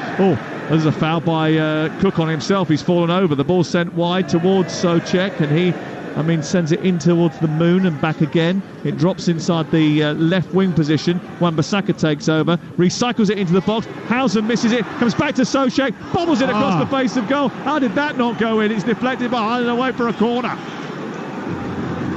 Well, Wan-Bissaka's causing Semenyo problems with his willingness to run forward. He does well, Wan-Bissaka. He decides he'll go on his left foot, not a problem. Puts a hell of a good ball in. Falls to Soucek. That's a good block from Ouattara. Throws himself in front of Soucek as he hits the volley. Does enough. Julian Lopetegui can't believe it, bending backwards and screaming in frustration as the ball comes in towards the near post, flicked away by Christie. Good strong header by him, met by Kudus under pressure from Kluivert. Won by Wan-Bissaka, who comes back down the left-hand side. 42 on the clock now. Wan-Bissaka has slipped over. Here is Soler into the box, headed away. Kerkez did well, but it wasn't a great ball. And it goes all the way back to Fabianski, and then Kluivert tangles with Sofal, goes down. The referee wants a word with Sofal. He wants a word with Kluivert as well. Tells him to get up. The West Ham fans stand on the far side and give him a bit of a reaction to that too. Semenyo guides it back into the path of Evan Nilsson. Evan Nilsson's on the floor, but he still emerges with the ball. He's been pulled by Kilman. And it's a free kick to Bournemouth, and it's getting a bit fractious as we get towards half-time on Talksport. Yeah, I think he'll want to get them in, this Bournemouth team. Just try and restructure them a little bit, give them a bit more control in the game. Forward it goes by Zabani into the right corner, headed away by Wan-Bissaka, picked up now by Alvarez, who moves up towards the edge of the centre circle. He chops back in on his right foot, sends it wide. Bowen's got it now. He looks up. Out goes Ouattara to try and shut him down. It goes back infield towards Mavropanos, and it's clipped high into the air. Kerkez will watch it, and it'll go all the way back to Arrizabalaga. And it's still Bournemouth 0, West Ham United 0. These are the type of games where if you had a holding midfielder of real top quality, they'd be on it all game. Because there's so much space in there for West Ham to just keep getting on it off the back players. Should be screaming at them, just keep giving it me, keep giving it me. You don't want long punts forward from your centre half. You don't need to do that. He's there all the time. Here is Mavropanos striding forward with the ball at his feet. Sends it on towards the right, and Bowen now just dribbles towards the edge of the penalty area, looks to feed Mavropanos, comes back to Bowen then pokes it forward, but Christie gets hold of it, and Mavropanos has now got to get back here because they're slightly misshapen, and it's well travelled with Christie out to Ouattara. He's got Evan Nilsson in the centre, he's looking for him, he couldn't find him, but Evan Nilsson has just got enough of a touch that he's actually guided it to Semenyo inadvertently. He runs at Wan-Bissaka, gets to the edge of the area, left-footed shot, might bounce for Ouattara, it's smuggled goalwards, and it's a brilliant save by Fabianski down at the foot of the post, who manages to shovel it behind and out for a corner. Good Bournemouth improvisation after the ball flicked off the heel of Evan Nilsson. It was a lucky ricochet that guided the ball towards Dango Ouattara, and getting down to push the ball wide with his feet that was sprawling to his left as he went to his right. Fabianski saves the day. Much better from Semenyo. Driving inwards, committing people, getting his shot off, deflected into the path of Ouattara. He's got to score. 2 minutes of added time. Here's the corner into the near post. Goes all the way through towards Christie, who strikes it. It's blocked by Max Kilman, who didn't have to do much to get in the way of that. Switched again by Smith out to the far side. Confirmation of that 2 minutes of added time. Smith lollops it back in. Cook lollops it back in. Smith and Kudus go up. Oh, that's a foul by Smith. What was he doing? He was dragging his shirt. It was unnecessary. Don't need to. He's given away a free kick. They were pinned in there. He's worried about him. He's so worried about him. I understand it because he's such a good player, but just sit off him. Wait, just patience. Get your little foot in between, through his legs, whatever it is. Arsenal Crystal Palace on Wednesday night, and Southampton Liverpool. The Carabao Cup quarter-finals are only here on Talksport. And on Thursday night, Tottenham against Manchester United. Saturday, Aston Villa against Manchester City, and Portsmouth. Commentary are our 12:30 games. We're round the grounds with Adrian. Ipswich Newcastle is our commentary from 3 o'clock on Talksport 2, and the Sunday session comes from Tottenham, Liverpool. We've got Manchester United, Bournemouth, Everton, Chelsea. EFL games for you as well. And Boxing Day, 10 live commentaries, 8 from the Premier League, 2 from the Championship. Ball out of player on the far side. The Bournemouth fans not happy about it. They're kicking right off. It's gone out for a throw, which Sofal will take. He will try to launch this one in. Well, that was a foul throw, wasn't it? He sent it into the near post and then crosses the ball. It's flicked away by Housen, and it goes out into the Vitality stand opposite us. See how they did the 2v1 there, because they saw how deep Bournemouth had got. That's what I'm talking about. Here is Paquetá in towards the edge of the 6-yard box. Is punched away by Rida Balaga. Comes back out to Evan Nilsson, who then gets it to Cook. It's flicked by Kluivert, and Ouattara is trying to escape, but Alvarez read the danger, came across very quickly, covered the ground, and stopped the ball out to the far side. The throw-in is given by Richard West to Bournemouth. He should have done that a few moments ago. The assistant on the far side, and it gets an ironic cheer as we go in at the break. Now, Bournemouth can go level on points with the champions Manchester City with a victory here, but it's appearing harder to come by than maybe they would have thought against an inconsistent West Ham. Both teams have hit the woodwork. Both goalkeepers have had to make saves. West Ham probably have had the better of it, but it's 0-0 at half-time. Yeah, it is. Promise you goals, and there's still a second half to come. You never know. And actually, I think Ouattara should have scored that. It goes down as a great save because Fabianski spread himself. I get that. He made himself big and made himself long as he dived for the ball. But Ouattara lifts it, and it's in the back of the net. It lacked a bit of conviction, but what I would say is at least he made sure he got it on the target, and that's when it's coming at that pace. It's probably all you can do, but it would have been undeserved.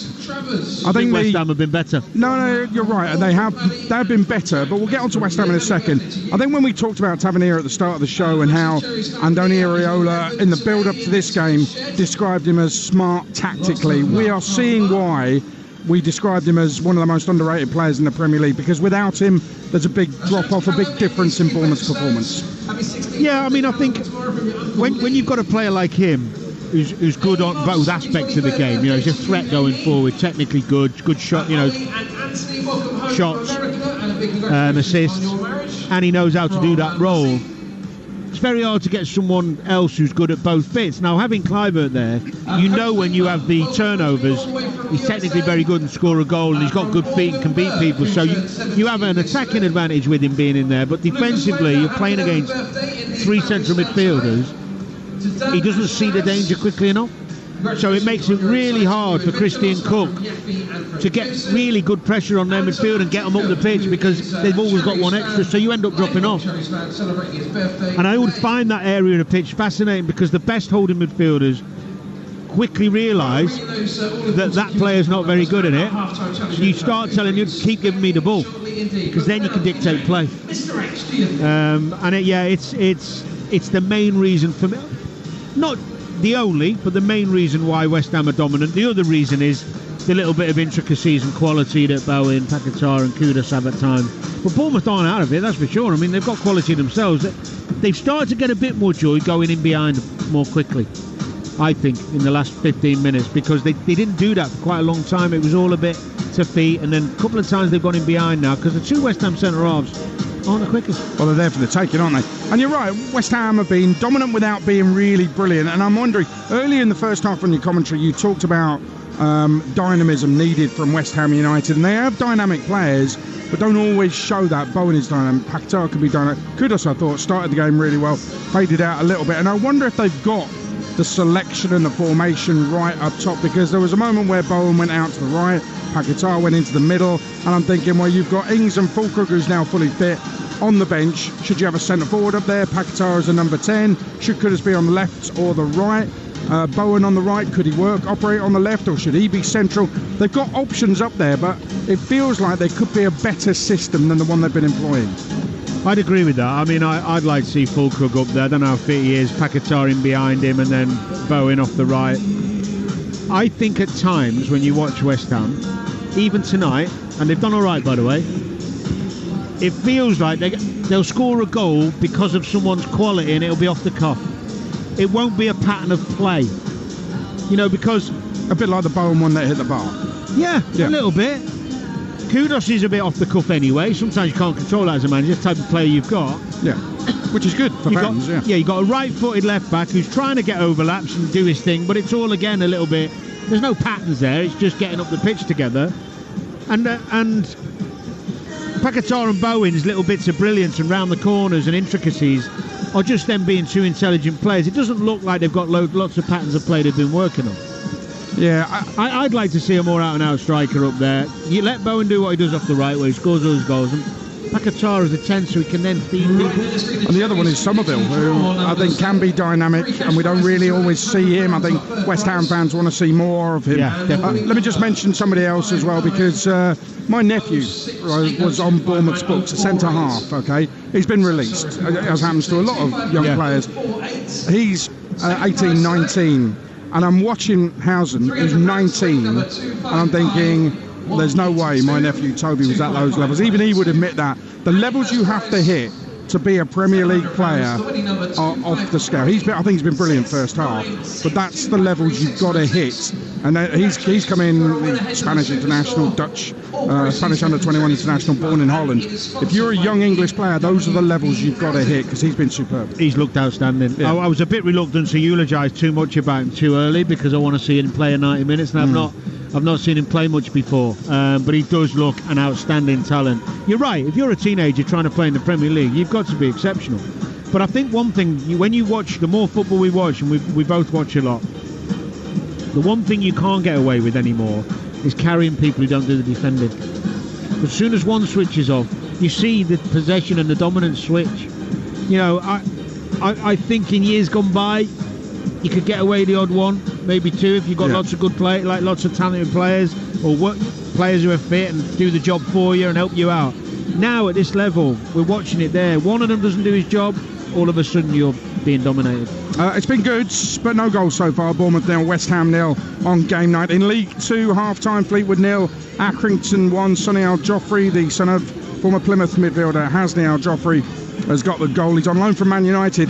Accrington away to Liverpool. FA Cup third round is one of our live games on Talksport. Early January FA Cup third round weekend. Always brilliant on Talksport. And it will start with Everton against Peterborough. And I'm going to be there. Oh, you might. For Talksport. The last ever cup tie at Goodison Park. Well, it will be if your boys win. That's what I'm hoping, but we literally can't defend. Anyway, more of that to come in... I haven't kept a clean sheet all season. More of that to come in January. For tonight, it's game night, it's Premier League, and it's goalless.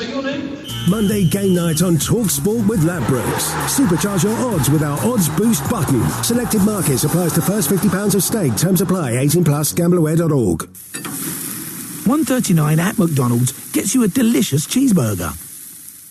$1.39 at a concert gets you... Testing. McDonald's Saver Menu. Actually get your money's worth. From 11 a.m. Price and participation may vary. Price varies on delivery, subject to availability. You don't just check in to a village hotel. You work out. You jump in. You play on. You tuck in. And drink up. Village Hotels. 33 locations with everything under one roof. A huge gym with pool and great membership opportunities. And a buzzing pub and grill with delicious food, ice-cold beers and live sport. Check out villagehotels.com and work out, stay, meet and play.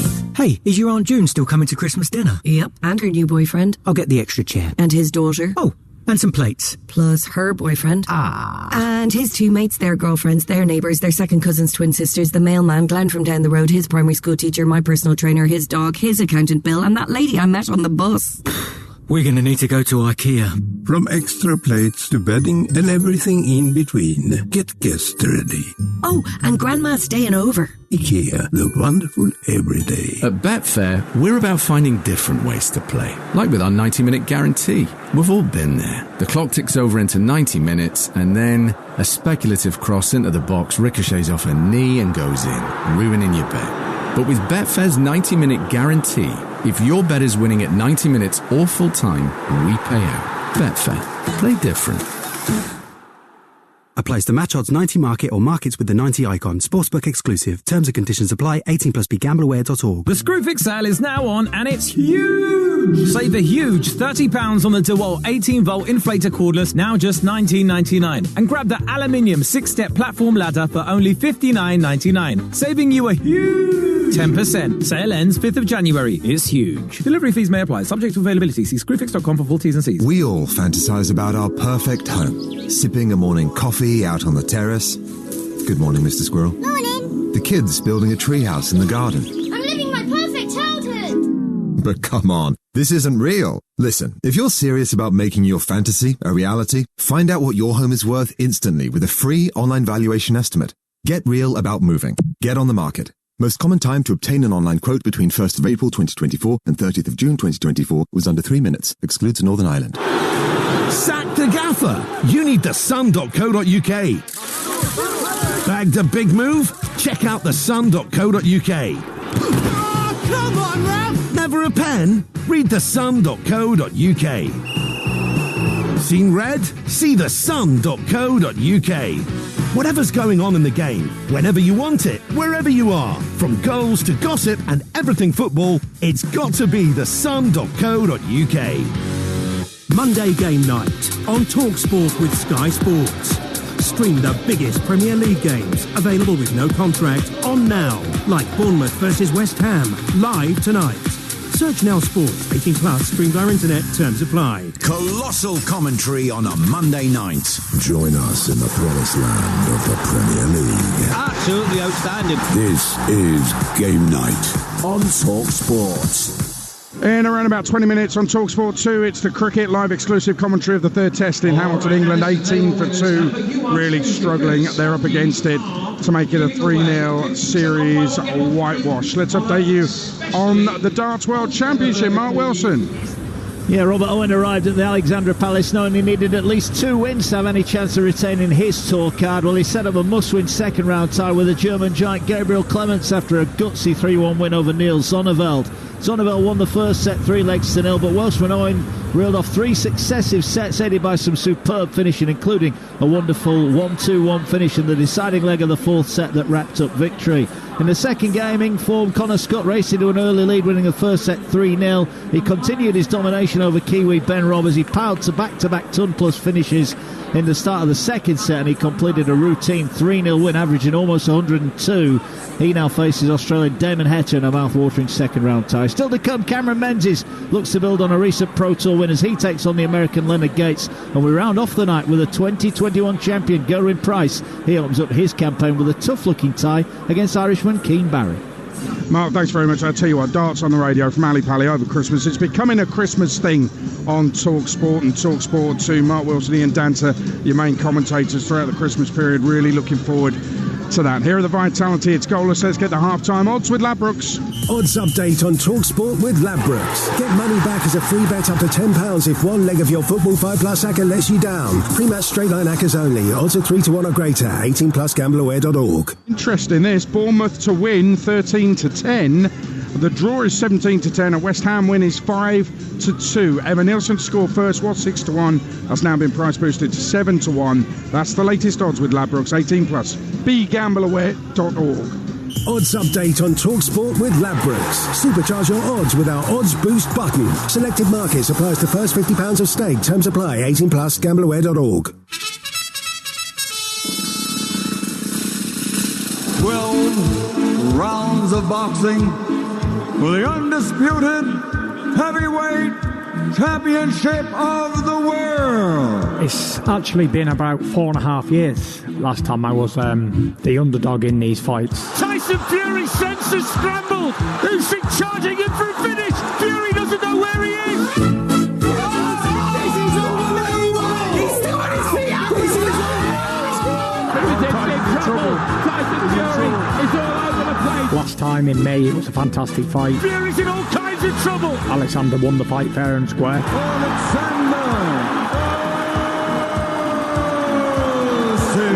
Do you need to do anything differently than what you did in the first fight? No. Tyson Fury was out on his feet. Oh, Oh my word, that left hand! My rematch always ends up one way. I always end up knocking him out in the rematch. Christmas cracker, early Christmas present for everybody in boxing. I'm looking forward to it. I am reading a fantastic book right now. It's called Call of the Warrior. We're going to be covering this book on our Sports Book Club show on Talksport 2 in February. Talksport boxing king Gareth A. Davis has written it. There's loads of brilliant photos in it as well. And both Tyson Fury and Alexander Usyk, and those they feature in it, those two will be lacing them up, getting it on in the ring Saturday, the rematch live on Talksport. And there's loads of content already on the Talksport YouTube boxing channel as well. You looking forward to it? Who's going to win?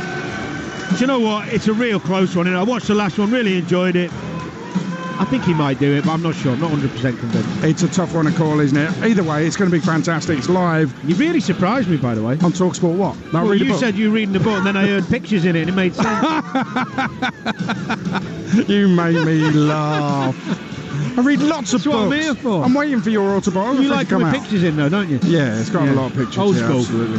Wednesday night live on Talksport, Carabao Cup quarter-finals, Arsenal Palace, Talksport, Southampton, Liverpool, Talksport 2 Thursday night. Join me at Spurs, Man United for the final quarter-final live on Talksport. About to get underway in the second half here at the Vitality, where it is Bournemouth 0, West Ham 0. Give us a goal, Danny Murphy and Sam Matface. We love Mondays on Talksport, and so usually to West Ham United. They've won 9 of their past 10 league fixtures on a Monday. The exception was a 3-1 defeat at Arsenal on Boxing Day 2022.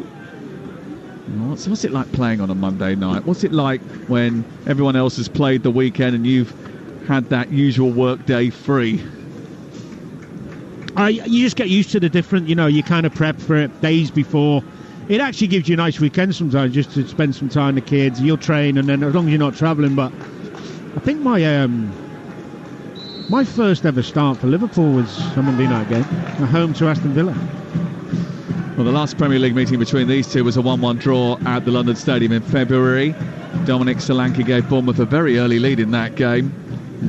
You might remember it was because of a mistake on his debut by Calvin Phillips before James Ward-Prowse equalised from the penalty spot. And Bournemouth's record against West Ham has been particularly poor, and they're on the back foot again here with Bowen into the penalty area, but it's just between Paquetá and Kudus, and then as Bournemouth look to break, Cook hits his ball to Evan Nilsson. It goes all the way through to Fabianski. No changes at the break. So Bournemouth in black and red striped jerseys with black shorts and black socks, now attacking the Steve Fletcher stand away to our left. They've got Arrizabalaga in goal, Smith, Zabarnyi, Housen and Kirkes as the back four, Christie and Cook holding in midfield with Cliver in the 10 behind Semenyo Ouattara and Evan Nilsson, who's been leading the line. Christie's won the ball from Kudus, who's in the West Ham United lineup. I'll go through that in just a second, but they're in possession here over on the right-hand side and looking assertive, Bournemouth. They play it infield, Semenyo to Christie, and then Kirkes running up on the left. He feeds Ouattara. He should have pushed it in front of him, but Ouattara comes back in right-footed and tries to curl it into the far corner. Took a little flick and goes behind and out for a corner over on the far side. Fabianski is the West Ham goalkeeper. Sofal, Mavropanos, Kilman and Wan-Bissaka the back four. Souček and Alvarez with Soler just a little bit further on in midfield, and then it's Kudus and Paquetá flanking Bowen, although there's been quite a bit of rotation amongst those front three, and really Alvarez is the one who's patrolling in front of the back four, and the other two midfielders have got licence to go. 0-0. It was nice and decisive, that, actually, from Ouattara. I gave him a bit of credit in first half. He was nice and positive there. Took a little deflection off Soufal. Cook with a low ball in towards the edge of the penalty area. Cliver will strike it right-footed towards the top corner. It was another well-worked set-piece routine.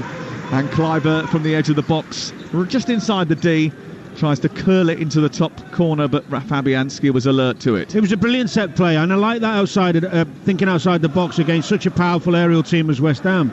He just didn't get it out of his feet enough. He still got a decent enough bend on it and strike on it, but not enough. Just got it stuck under his feet on the edge of that box. But nice and clever. A good opportunity for the home team, but it remains 0-0 on Talksport. And Bournemouth, who've got a very young side, especially at the back. Zabarnyi, 22, Kirkes is 21, Housen is 19. The only one bringing up the average age is Adam Smith, and they do need his experience and leadership and nous to balance what is a very inexperienced back line, although some of the performances from Housen this season, including that first half, sort of belied the years. I know that you and Adrian were talking about that at half-time. Here is Cook just left of the centre circle. He motors into the West Ham half. He feeds Semenyo, who's come out to this left-hand side. Kirkesh has gone with him. He's bounded into the box. His rose shot towards the near post is saved by Fabianski. He didn't get the venom that was required to take it beyond the goalkeeper behind that shot. But the burst of pace to come infield from the left-hand side was impressive. It was, and it was positive. Much better. Really decisive movement from him, and I want to beat Soufal. I want to get my shot off. He just didn't hit it crisply enough, dragged it a little bit along the floor.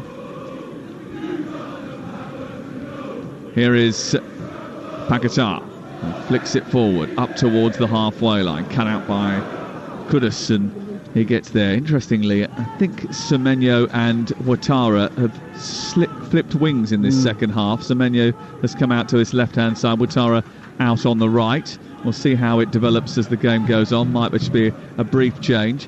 Here is Paquetá being tracked by Kirkesh. In fact, he's almost been stalked by Kirkesh. He couldn't get away from him, and he did well, the Hungarian defender.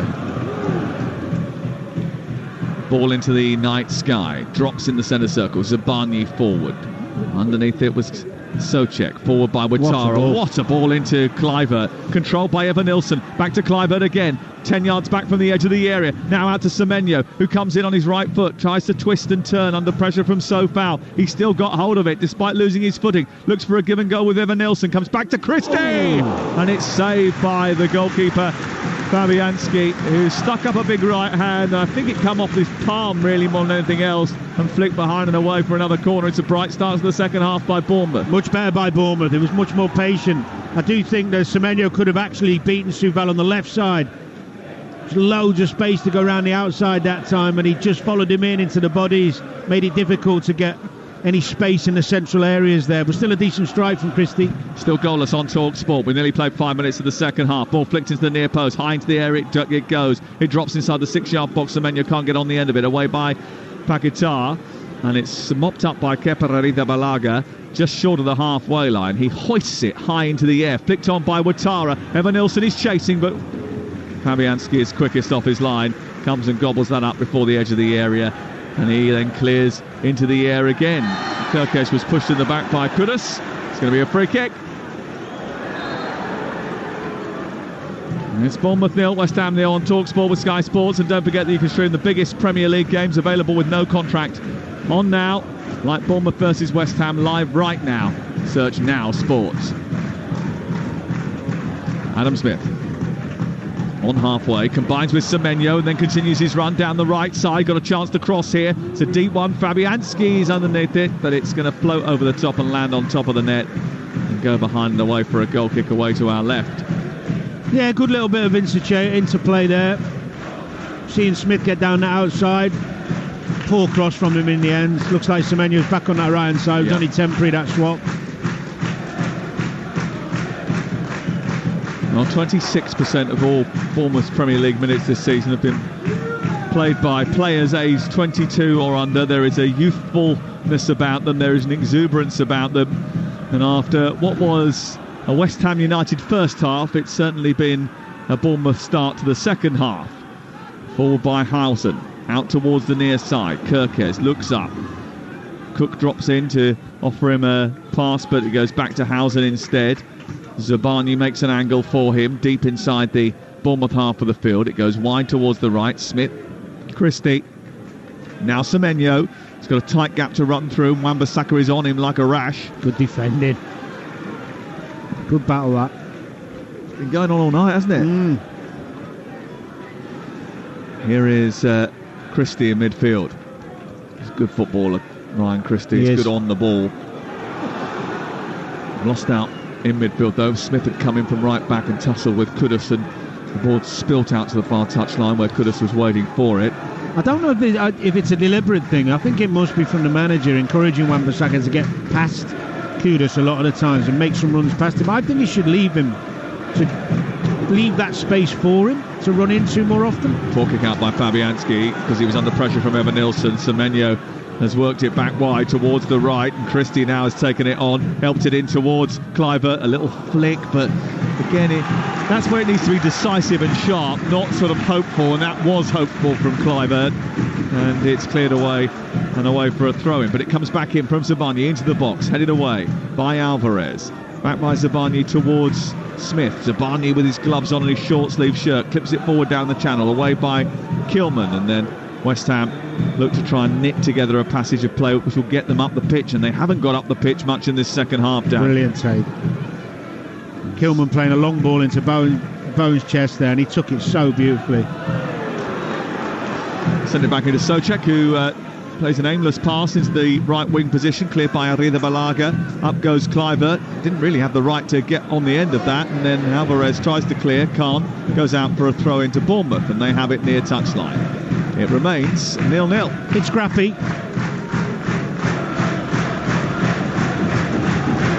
What a ball that is. Mate, honestly, he's going to be worth a lot of cash, that fella. He already is. 1,000. Down the right side, Semenyo gets towards the edge of the penalty area, plays it back to Smith, and then on to Christie. Christie centrally finds Cook, gets it back to Christie. Christie with a shot, but it bubbled up in front of him, and he smacked it over the top of the crossbar. But there's a little bit more vibrancy about Bournemouth in this second half, so much so that I think West Ham are going to react by putting Nicholas Füllkrug on at the beginning of this second half. It's been a short start to the second 45. 10 minutes have been played. I think he's going to bring Füllkrug on and put Paquetá in the middle of the park. I think it'll be Souček or Soler. Be interesting to see how that affects the way that West Ham play.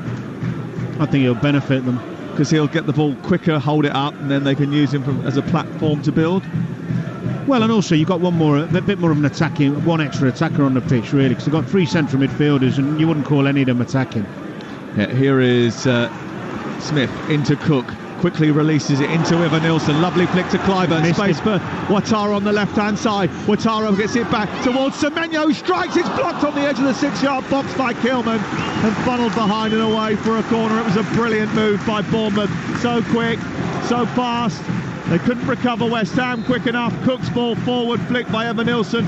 Found its pass to Kluivert, who sent it wide. Ouattara then switched it out to Semenyo, came onto it. Brilliant. And it was blocked by Kilman. Brilliant block from Kilman. I actually don't think they used the extra man very well there, Bournemouth. Kluivert played it too early to Semenyo. Should have waited. They had one over just to commit him. Soler's coming off. He's been average tonight. I've seen him play much better than this. Füllkrug coming on. They're changing out a corner. It doesn't happen very often, but when you're bringing on Nicholas Füllkrug, who's a brilliant header of the ball, you might as well get him in to defend this set piece. And on he goes. He made an impact when he came off the bench against Leicester, Nicholas Füllkrug. I must admit, I was excited to see him when he came in, and apparently he is fully fit now, Nicholas Füllkrug, according to Julian Lopetegui. Here comes the corner from the far side, which Christie's going to take for Bournemouth. It's right into the central area of the 6-yard box, away by Kilman, back to Cook, back in it goes with Christie, who flips the ball towards the far post, and the header from Zabarnyi is wide. He missed the target there. Füllkrug just did enough, didn't he, just to put him off a little bit. I think it was him on the back post. Decent ball back in from this right hand side from Christie. Should do better, really. Yeah, just jumps in front of him, doesn't he?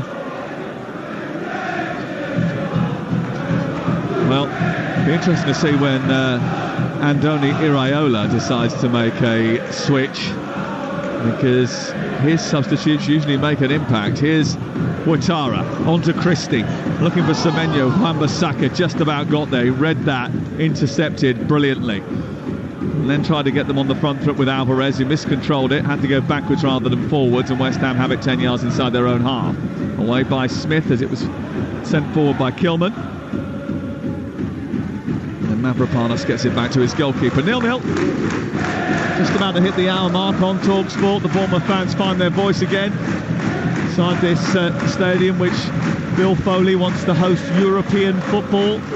next season. He wants them to get up into, he said maybe nick 8th or 9th, and you never know, that might be enough depending on what happens. But if they were to be victorious tonight, they would jump up into the top 6 of the table. And the way the table stands at this moment, it's pretty reading for Bournemouth supporters. They'll be 6, 2 points behind Manchester City. Win here tonight, they'll go level on points with them. If they won by 3-0, they'd go above them.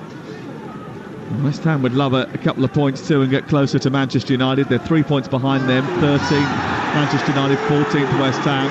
They want a free kick here, Bournemouth, for a foul on Ouattara, which isn't forthcoming from Chris Kavanagh.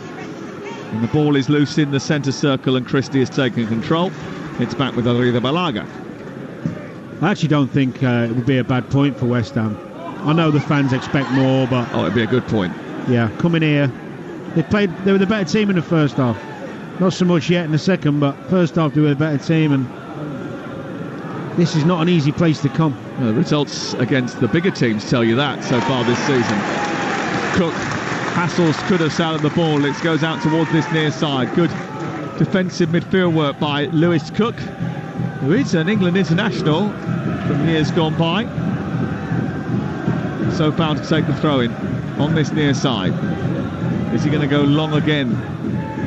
Looks like he is. He's stepped back off the asphalt and then back into the edge of the pitch. It's headed down by Ouattara, back to Sofau. He's then sent it long to the far edge of the penalty area, where it's kept alive by Paquetá, held up by Fulkrug, and then back by Kilman to Sofau, whose left-footed delivery is angled towards Fulkrug, who tries the acrobatic hoist over his shoulder.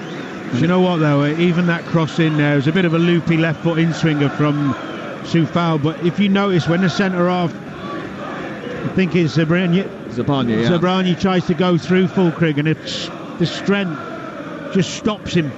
Managed to try his overhead kick. I know it was a bit ambitious, but the physicality. And that's the difference in option that he gives you. Yeah. Played well at the European Championships. He did, yeah. In the summer, which was what lent West Ham to make a punt for him. It did cost quite a bit, and he is getting on in age. 31 years of age now. He's had Achilles and calf issues, which have robbed him of a solid start at West Ham. Oh, West Ham almost robbed the ball from Christie, who's ended up on a heap on the halfway line because he wasn't switched on. It's bounced back for Zabarnyi, who's trying to release Semenyo. And Wan-Bissaka has stood firm again. He's done well tonight, Wan-Bissaka. He didn't just stand firm, he read it. He anticipated it and stepped into the line of the ball really well. He's on the attack now, and he plays it out towards the left-hand side. Paquetá onto Bowen. Bowen miskicks it. And it's dribbled back towards Arrizabalaga. It's not like him. Good move. Decent move, that, from West Ham. We've just had a couple of those, actually, tonight, haven't we? We've had good moves from Bournemouth, good moves from West Ham, but no one's applied the finish. Correct. Might get that now, though, because Sofau has misread that ball. Cross-field, it's come through to Ouattara, who sent it back towards the other side of the penalty area, overhit it, and Semenyo has to chase outside the box to retrieve it. Smith joins him in the attack. His cross is deep. Ouattara coming in far post. Flicked behind the way by Mavropanos. It's a corner to Bournemouth. It's a good cross, actually. The second one. Yeah, I think it looks like he's gone off, he's just stretching something there, Semenyo, or he's a little bit tired, but even then, even though he crossed in, it was a decent cross. He had the opportunity to go at Wan-Bissaka and again refused it. What's on the agenda here from this corner kick? They've had so many well choreographed patterns already tonight. Cook in towards the near post, flicked away, comes back to Christie, far edge of the area, recycles it, but he's a poor ball in, and now a chance for Kudus to escape, and he does so at rapid speed, but he's got black and red shirts getting back faster than any white ones are joining him, and they're rushing around him like ladybirds, and Kudus can't get away from Adam Smith, and now Semenyo threatening to get away from Alvarez, draws a yellow card for Alvarez, and it's going to be a free kick to Bournemouth. He doesn't need... Do you know why he doesn't need to do it? Because if he doesn't go so tight, he can't spin him. It's just really ill-discipline, that, from Alvarez. If you just give yourself 5 yards, as he takes his touch, you can go with him, win it off him, but he's flown in 100 miles an hour. Poor defending. It'll be interesting to see what Julian Lopetegui does next. Is that a yellow card for Lopetegui? Yeah. on the near side. He was arguing with the J-Lo's got a yellow. Referee. Cards don't cost a thing. I like it. Sharp. Here is Rida Balaga. The ball's crept up over the halfway line. And, rather athletic jump from Cliver. Ended on his back side, and then Alvarez and Cook have a tangle, and the ball spills into midfield with Kudus for West Ham United in white shirts and claret shorts, attacking the goal away to Al right in this second half. Alvarez is dropped in between the two centre halves, finds Mavropanos. Missed kick. It comes straight through to Smith. He didn't know what was going on. In fact, he lost the ball, then readjusted. Semenyo's kicked it straight to Paquetá. He's then kicked it straight to Zabarnyi. And now there's a chance of 3-on-3 as Bournemouth turn the ball over and then run towards the West Ham goal. It's picked up here by Ouattara, who runs into Mavropanos, who stood firm there. And he looked massive, actually, as he stood up towards Ouattara.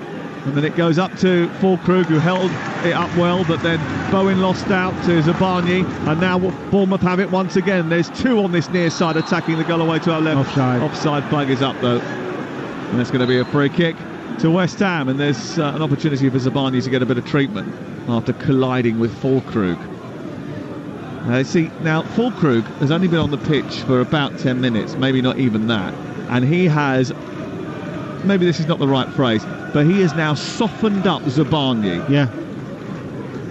He actually hurt himself tackling Bowen. But yeah, you're right. But beforehand, in the penalty area, he's just sort of... But even then, he had to... Great touch, wasn't it, from Fulkrug? Just to keep the ball and entice the centre-half in. Well, they're going to give the ball back to Fabianski here, and he's going to be able to clear. But this is a pivotal moment in the game, I think, because West Ham have made their change. Well, I think Bournemouth need to make some changes and freshen it up. They're just a little bit bitty tonight. Not much cohesion. There's some moments. Forward players not been particularly decisive in their play at times. I think Evan Nielsen's had his... I've seen him 3 times this season. It's the worst I've seen him. I think we're going to see Tyler Adams and David Brooks in the next few minutes. We might see Enis Unal at one point as well. Another one who came off the bench and really influenced change at Portman Road. And that's the other thing that you've got to give Andoni Iraola credit for. You know, his substitutes usually spell danger. Bournemouth subs are amongst the most productive in the land. They've scored 7 goals from players off the bench this season. No one else can touch that in terms of statistically. Here is Alvarez. Back to Mavropanos. He's running into a bit of a cul-de-sac here and he's going to lose the ball. Housen managed to slide in for a challenge and then gets up to head the ball away. Goes back to Rida Balaga. Cook again, brilliant in the baseline midfield.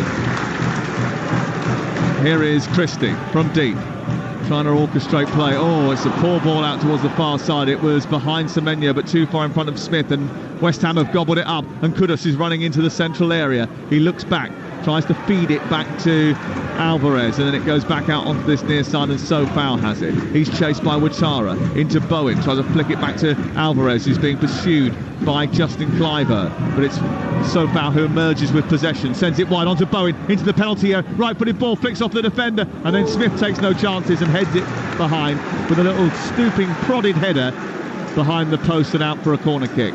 Good move from West Ham.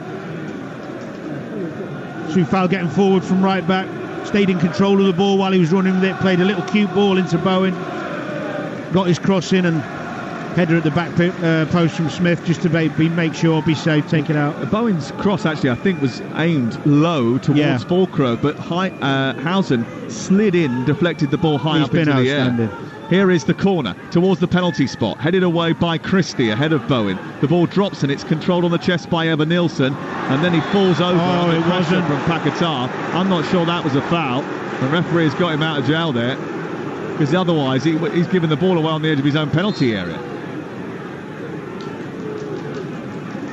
Well, he maybe just touched him, but it wasn't enough to make him go down. Got away with it, yeah, you're right. Double substitution for the Cherries with Las Vegas. Off comes Semenyo, and on comes... Surprised at that. Adams. Brooks is the other one who's coming on, as we mentioned, and the other change is going to be Adam Smith. Adam Smith. Interesting. Very interesting. I wonder who's going to go over to right back then. Is that going to be Ouattara going to right back? No. Cook is having a word to see what's happening next.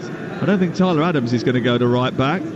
Maybe Cook will go over and play at right back. He puts the captain's armband on and then trots over to that side. And Smith is replaced by Adams, who'll go into the middle of the park. So Cook will play on the right-hand side. And Adams will go into the centre of midfield alongside Christie.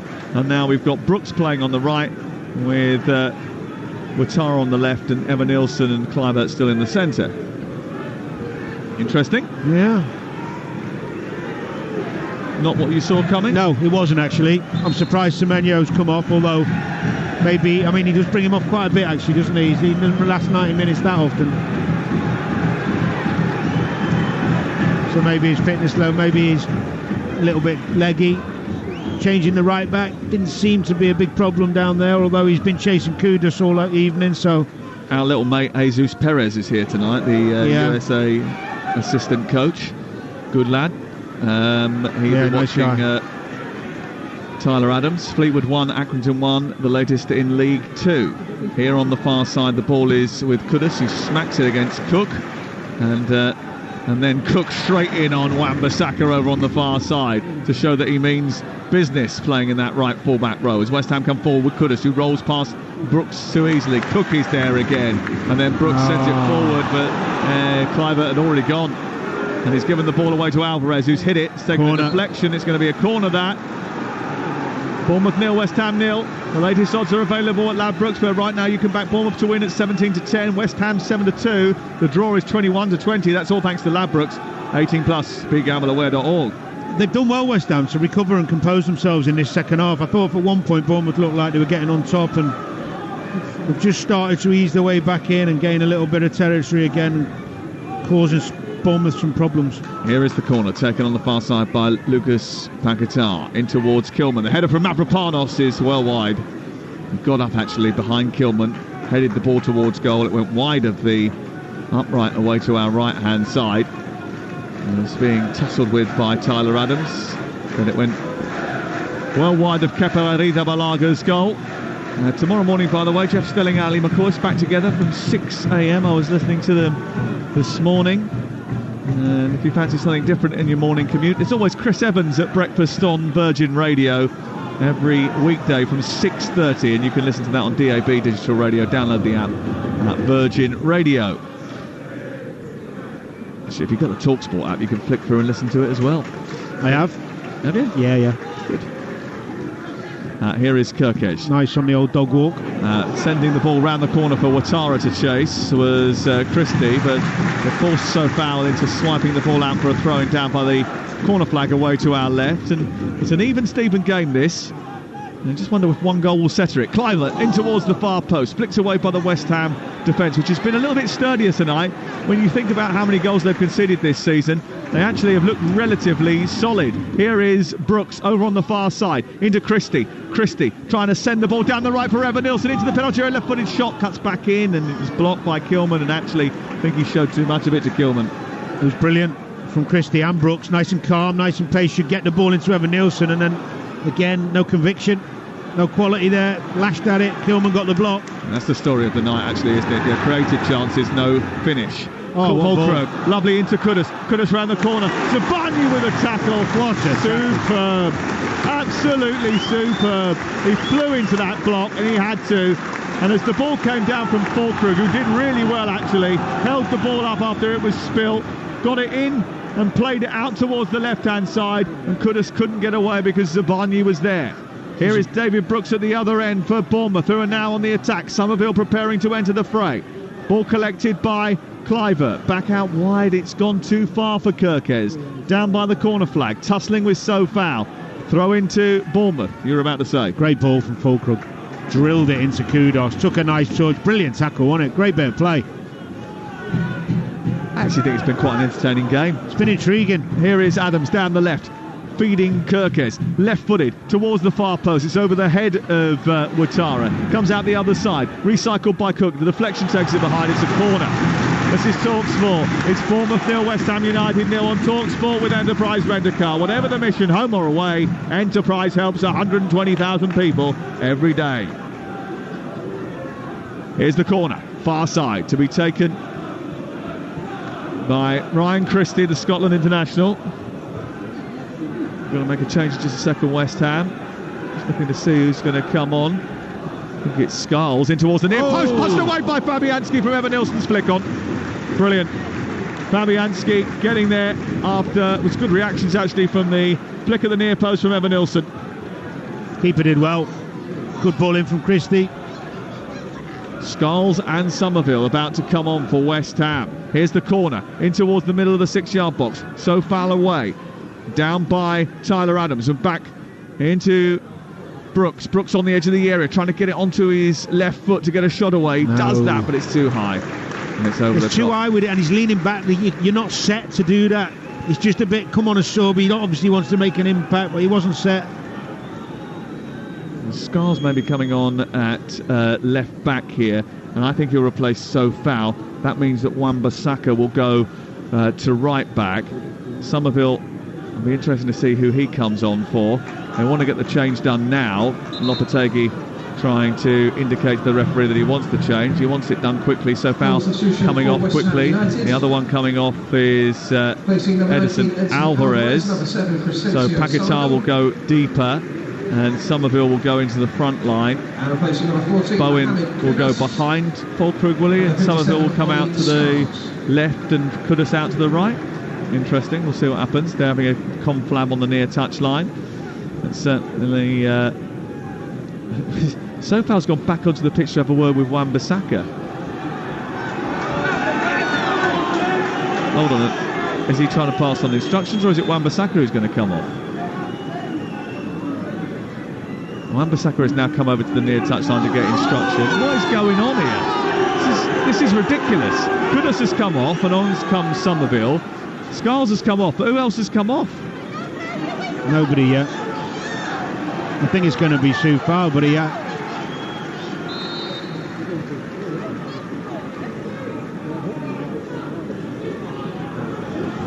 God knows what's going on. I'm trying to count how many players are on the pitch. I think there is 10 outfield players there, so someone has been replaced. Wan-Bissaka has gone to right midfield. Paquetá, Souček. Yeah, Kudus has come off.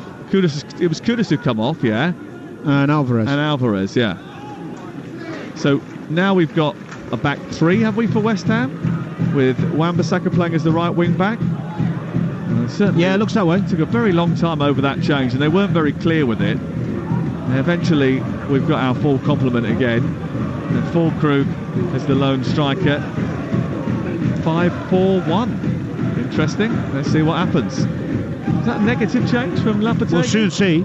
It looks that way initially, yeah. It looks like we'll take what we've got, but it can soon turn into a really positive one if he throws the wing backs high and wide early. Mavropanos just got involved in a tussle with Evan Nilsson, in which Evan Nilsson ended up tumbling through the box. It was a little bit clumsy, that. Did end up getting waved away by Chris Kavanagh as the ball went forward through the middle of the pitch. Here is Kilman. 3-4-3, yeah. 3-4-3, that's what we're going with. Here is Ouattara on the near side. Well, you've got Wan-Bissaka wing back, Scales, Souček and Paquetá in the middle with Bowen and Somerville flanking Fulkrug. Yeah. So it depends. It could become attacking, but it could also be what you said. Could become a 4-5-1 quite quickly. Here is Tyler Adams infield towards Brooks. Didn't come off Kluivert, and then Brooks goes down injured. It's going to be a free kick. And we've got a big 15 minutes here to go, because if Lopetegui doesn't get this change right, then Bournemouth go on and win the game. There's going to be a few eyebrows raised, I think. Here's Kirkes.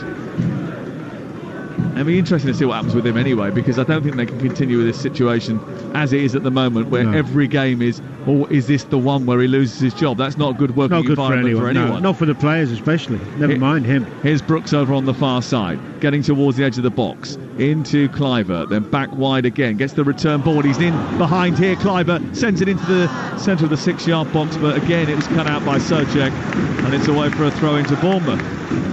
I mean, they've got themselves in some good positions, Sam, to be honest, haven't they, Bournemouth, at times? But it's been that little bit of quality, that little bit of cleverness in the final third. You know, it's just pushed in there. It's not thought. It's not crisp enough. Yeah. Here's Kirkes, tries to deliver a ball into the box, which again takes a flick into the air. Tyler Adams looks to recycle it back out to Kirkes. Back with Tyler Adams once more. And then it's with Housen. And then across to Zabarnyi. 0-0 on Talksport. Zabarnyi takes a risk, comes forward, and then fires the ball high into the air. Easily away by Wan-Bissaka in the right fullback position, but it's a Bournemouth shirt that wins it first. Ouattara. Then back into Tyler Adams, now onto Kluivert. Kluivert tries to get the ball into the box, stretching to clear it was Mavropanos before it could reach a black and red jersey, and it goes out again for another throw, which is quickly taken. Kluivert. They want to up the tempo here, Bournemouth, as they go into the closing stages at the Vitality Stadium on Talksport. It does feel like they're taking what they've got, which these West Ham fans won't be happy about, because they actually had a bit of momentum. Oh, here we go. Now he's lost it. Christie's got it on the centre circle. And two West Ham players are out of the game, and there's space over on the far side, the right, if they want to use it. Kluivert goes for goal instead, and he got right behind that, and from 20 yards out he fizzed that towards the far corner, and it wasn't far away. And now we are going to see Enis Unal and Philip Billing, and interestingly, that's the difference, isn't it? West Ham have gone into a more pragmatic shape to try and get through the rest of the game. I think so. That they need to try and get something from it. Whereas now Iraola is throwing on another two aggressive players. Evan Nilsson and Kluivert are the ones that go. I think if you ever go to 5 at the back, whether you see it as a 3 or wing backs as a fan or as a pundit, it tends to be a negative thing later in a game. You don't tend to go to a 3 and wing backs to try and go and win a game, do you? Enis Unal scored in that game at Portman Road, and he's on the hunt here as Mavropanos sends it back to Fabianski. And I think it is worth pointing out we are at that time where we should say that Bournemouth absolutely love a late show. 9 of their goals have come in the final 15 minutes of matches this season. A show of flair for the dramatic. 5 of them have come in stoppage time. Here is Philip Billing chasing and getting the better of Sofal. Sends it on to Ouattara. Sofal felt he was fouled. The ball into the box. Comes towards Billing. Lead off the line brilliantly. Comes back to Christie, edge of the area. Can he finish it? Left-footed. To save by Fabianski. Back to Brooks. Across the face of goal. Christie with the effort. Takes it behind. Was there a handball there? It goes behind and away for a corner. Well, Sofal still down. Brilliant attack. Won by Billing. Then it was all hands to the pump. It was really good from chaos. Billing. It's a brilliant block from Kilman. He reads it really well as Billing tries to tuck it in the bottom corner. Then it comes out to Christie, who gets his shot off on his left foot. It's a good save from Fabianski. Going to be a corner right at the end of the game. I'll say right at the end of the game. We've got a little bit longer than that to go, 10 minutes or so yet. I was going to say. Yeah, I don't get excited. I didn't pick you up when you started naming band members from the That's Scott true. 5. Or golf players. 9 minutes to go. Ball in towards the near post. Oh, it comes off Tyler Adams. Looked like it hit his hand. The referee said no. Cook, brilliant ball out towards the near side to keep things alive. Left-footed cross. Christie pops it into the air off the defender. Won by Paquetá, who looks to escape for West Ham. Somerville trying to chase it down the right side. Adams is there. Launches himself into the air and it goes out over on the far side. I think Semenyo went off with what looked like a hamstring injury. We're going to speak to the managers live into Talksport and the Sports Bar after half full time. Hopefully he's okay. Yeah. Quick reminder: the 2021 World Darts Champion Gerwyn Price gets his PDC Darts World Championship campaign underway in 40 minutes. 10 past 10. Talksport 2 for that. We've got the darts. Darts on the radio is brilliant, by the way. Give it a shout. Here is Somerville left side for West Ham United. Ghosting down the outside of the defence. He goes to ground. Under pressure from Adams. They want a free kick that West Ham fans they're not going to get. And then Cook will clear upfield. And Issou now gets pushed in the back by Kilman. The ball goes out for I think a throw-in over on the far side, but it might well be a free kick against Kilman. There's a throw-in over on that far side, and it's with the Bournemouth defence once again. 8 minutes to go. This Saturday night, Talksport got live commentary of the huge unifying heavyweight world title rematch between Alexander Usyk and Tyson Fury live from Saudi Arabia. Here's Wan-Bissaka clipping the ball into the box. Ball through with a header, saved by Arida Balaga, and then cleared away by the Bournemouth defence. What a chance that was for the German. In goes Paquetá as West Ham come forward. The ball dribbles behind. It's a misjudgment from Somerville, and it goes out for a goal kick. But Fulkrug there with a major chance for West Ham United. The cross stood up into the box. He wanted it more than anybody. He fought for it, and he grabbed it, headed it down towards the goal. And Fabianski saved from Arida Balaga saved from point blank range. Even you're doing it. Listen, that was brilliant from Wan-Bissaka. Anticipation, then the energy to get past his man and stand up that cross from Fulkrug. Great timing of the run. Brilliant header. He's unlucky, to be fair. Handball?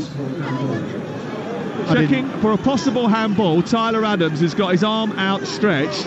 Did it hit his hand on the way through to Fulkrug? The cross from Wan-Bissaka. The arm was out. He's in a natural position, though, isn't he? Well, his arms are wider than his silhouette of his body, and his arm is up above his shoulder there. If they think that that's contact, they're going to give a penalty. I don't think it is. Yeah, he's going over. But the referee's going to give a penalty here. I think he went in as a natural motion to try and block the cross, and as a result, his arms naturally gravitate above his head. Well, I think it's the tiniest of little flick. If he sees that he's clear evidence of a hand, he's going to give a penalty. Well, he here might for do, West but Ham. it's never a penalty in a million years. It's bizarre. You can't give penalties for that. I mean, the game's gone mad. If we can't get this out, I understand if the rule even lets him apply it, but it's not. He's gone to block the ball, and actually, the flick of the hand has put it on Fulkrug's head. If he'd have scored, would they have disallowed it? Of course they wouldn't. Well, Chris Kavanagh's looking at the monitor in conjunction with Michael Salisbury as the VAR. They're going to give this penalty. They're going to. This is going to be a West Ham United penalty. I'm absolutely convinced about it, because if they see any evidence that it touched his hand, any at all, they will say that the hand is above the shoulder, and that will be enough for them to give a penalty. He's still looking at the monitor over on the far side. He doesn't look convinced, so it can't be clear and it can't be obvious. But as he walks over to the near side, he points to the spot. It is a penalty. Clueless. And they'll say they're applying the rules, but it's just it's complete lack of understanding if they've given that. Well, there's another incident here. Fulkrug is accusing Housen and Arida Balaga of scuffing up the spot, I think, away to our right-hand side. And now Souček is acting as groundsman and planting it back where it should be. And we are going to have a penalty. Fulkrug is going mad. I think Bowen is going to be the one to take it. West Ham have scored 11 of their last 12 Premier League penalties. The last player to miss for West Ham was Saeed Benrahma against Arsenal a year ago. It's the first time this season that Bournemouth have conceded a penalty. Paquetá has taken the ball into his hands, which is, I think, a little bit of a surprise, really. He's put the ball down. A surprise. Why is Bowen not taking it? And it's going to be Lucas Paquetá, who sent a rather obscure tweet out earlier on today, saying that this is not where he is from and he will go back home one day. The West Ham fans don't want him to go back home just yet, but they do want to take all 3 points home. Maybe he can deliver them. Paquetá from the penalty spot steps up in front of Arida Balaga and pops it in the corner, and West Ham United lead with 3.5 minutes to go down on the south coast. West Ham United taking charge of the game. Julian Lopetegui says he loves being the West Ham boss. Maybe he will stay in his post just a little bit longer. Bournemouth 0, West Ham 1. It's Lucas Paquetá embracing his manager on this near side and celebrating what might be the winning goal. That's a nice touch, you know. That's a nice touch. We alluded earlier that maybe they're having a few problems, but Paquetá's gone over to the manager, give him a big hug there. Great pen. Don't like the style of the way he takes the pen, but job done, right in the corner. West Ham United on the verge of another victory at the Vitality Stadium. I don't know what it is about this place, but whenever they play Bournemouth, they don't lose. West Ham. We have to get to a point where handballs like that aren't dictating football matches, don't we? We have to. The sports bar is going to be flooded with calls, I think, tonight. 03717 223344. That's the number to call. Jamie and Jason poised, waiting to take your calls.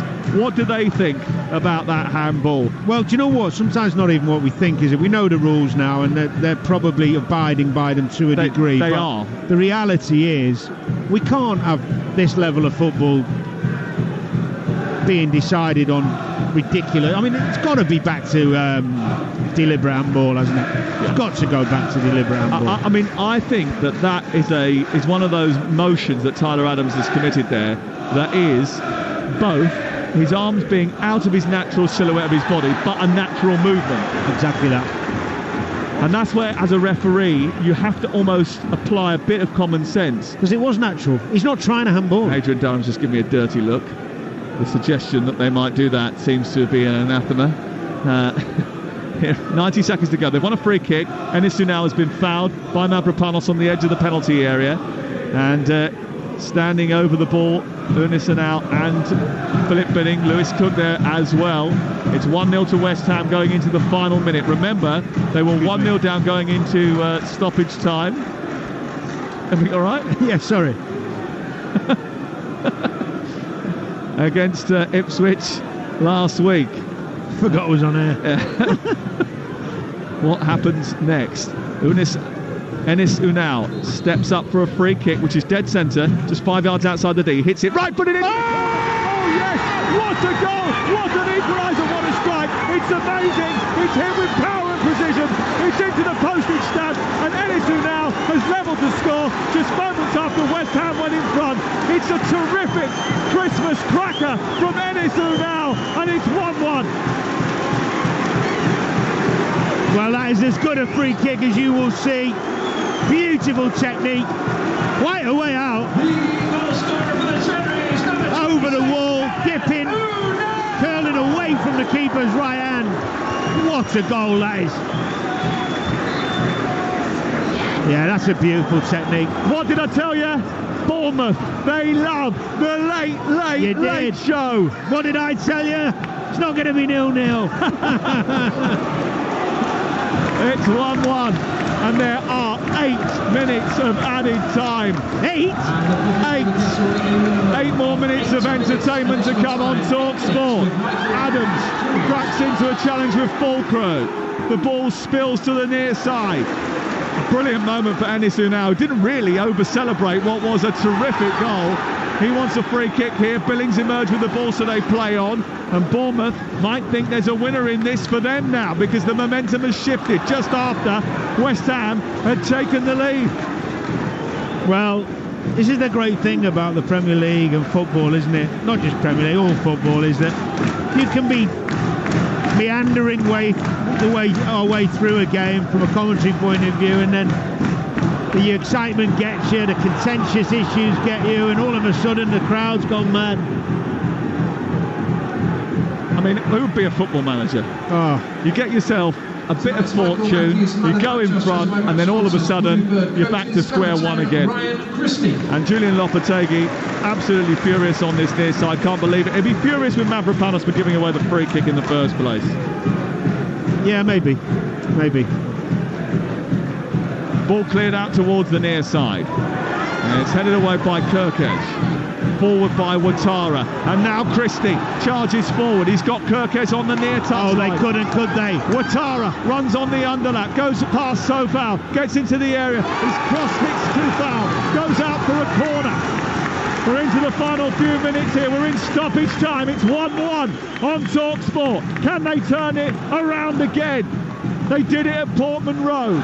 They're on the front foot here. West Ham are wobbling. And their fans who were jubilant just mere seconds ago are now nervous once more. West Ham thought that they'd got away with a bit of fortune. And now all of a sudden they're under the pump. Here's the corner to be taken by Christie. Left-footed in towards the near post. Flicked on by Adams. Away as far as Brooks, who helps it back in. He's overhit it. It's over the bar. Yeah, maybe we're asking too much to get one last dramatic moment, but got plenty of time. What's that say, 93? There's a clock up there. It's a little bit closer for you. Oh, yeah, 93. Old man eyes. 92 and a half. We've still got 6.5 minutes to go. You're listening to Talksport, and we're at the Vitality Stadium. The sports bar follows us. 03717 223344. Keelan Casey about to come on for a debut in the Premier League for Julian Lopetegui. You said about the subs as well, making a difference. It's the 8th time a substitute's come off the bench and scored a goal for Bournemouth this season. They love a tactical change, and that's where I think Andoni Iraola is so cherished here at the Vitality Stadium, because they can see that what he does is the game. They've given the ball away. Kilman to Unis, and now with the shot, and it's cleared away by recovering Kilman, but they're a little bit misshapen as Ouattara sends it back into the centre, looking for Billing. Comes back out as far as Housen. Did Adams well there, Kilman. Brilliant defending from Kilman. He didn't panic, really good. Kept his calm, moved his feet nicely, got the block in. That would have been a hammer blow. No pun intended. Or a blow for the hammers. Fella. Here is Philip Billing. Oh, I'm falling into your trap. Yeah, you need a little bit of work on those. Yeah, but, I think so, yeah. We can sort that out. Cook over on the far side, takes the ball off Somerville. They've left four men behind the ball here as West Ham have to defend. Across goes Scarles and gets there ahead of David Brooks. It's back with Christie. Christie goes past Paquetá, then gets chopped by Paquetá. That's going to be a free kick. It could be a yellow card, this, for Paquetá. I think he might avoid one. They will hope that he does, because if he gets booked, he's going to miss the game at the weekend as well against Brighton Hove Albion. It's Manchester United away next for Bournemouth on Sunday. Amorim won't relish that. Crystal Palace and Fulham will follow that. I tell you what, they could have a good end to this calendar year, Bournemouth. On comes Casey to replace Wan-Bissaka. Interesting change with a couple of minutes to go. Just height. Oh, they've taken it quick. And it's gone in towards the near post, but dear. Fabianski grabs it with his hands, and it wasn't a brilliantly crafted set piece. Billing, though, keeps it alive. Fabianski's giving it a straight turn. He switched the play brilliantly to Brooks. Brooks brings it down inside the penalty area. He's got options on the edge of the box, who now tries to get there above the defender. It drops off of Kilman and goes out for another corner. But I tell you what, if nothing else, they've kept us on the edge of their seat to the end. They have, but why is Fabianski trying to throw it half the length of the pitch for a counter-attack when they're away from home against this team under pressure? Same thing last week. We were at the Monday Night Football, and Paquetá plays a stupid ball forward right at the end when they're trying to hold on. Just keep hold of it. Bad decision-making. Game management. Could cost them. If it comes back to haunt them, that's what will be the talking point. They've got two men on the edge of the penalty area here. The cross is deep. It's right underneath the goalkeeper. It's hit by Kirkes and blocked by Somerville. He did well. And they've got to hold firm here, West Ham. They don't want to capitulate. The ball dripped in by Cook. Across comes Kilman, brilliant header, but it's Billing who gets there first. Comes back out to Tyler Adams, ricochets on the edge of the box, comes back to Christie. It's still not clear. 96 minutes have now been played. We've got two still to play, live on Talksport, as the end of this game becomes a right thriller minute ride. Somerville hemmed in over in the corner. Kilman just smashes it high. And up towards Fulkrug, who's beaten in the air by Lewis Cook. It drops on the chest of Bowen. Forward again it goes, into Somerville.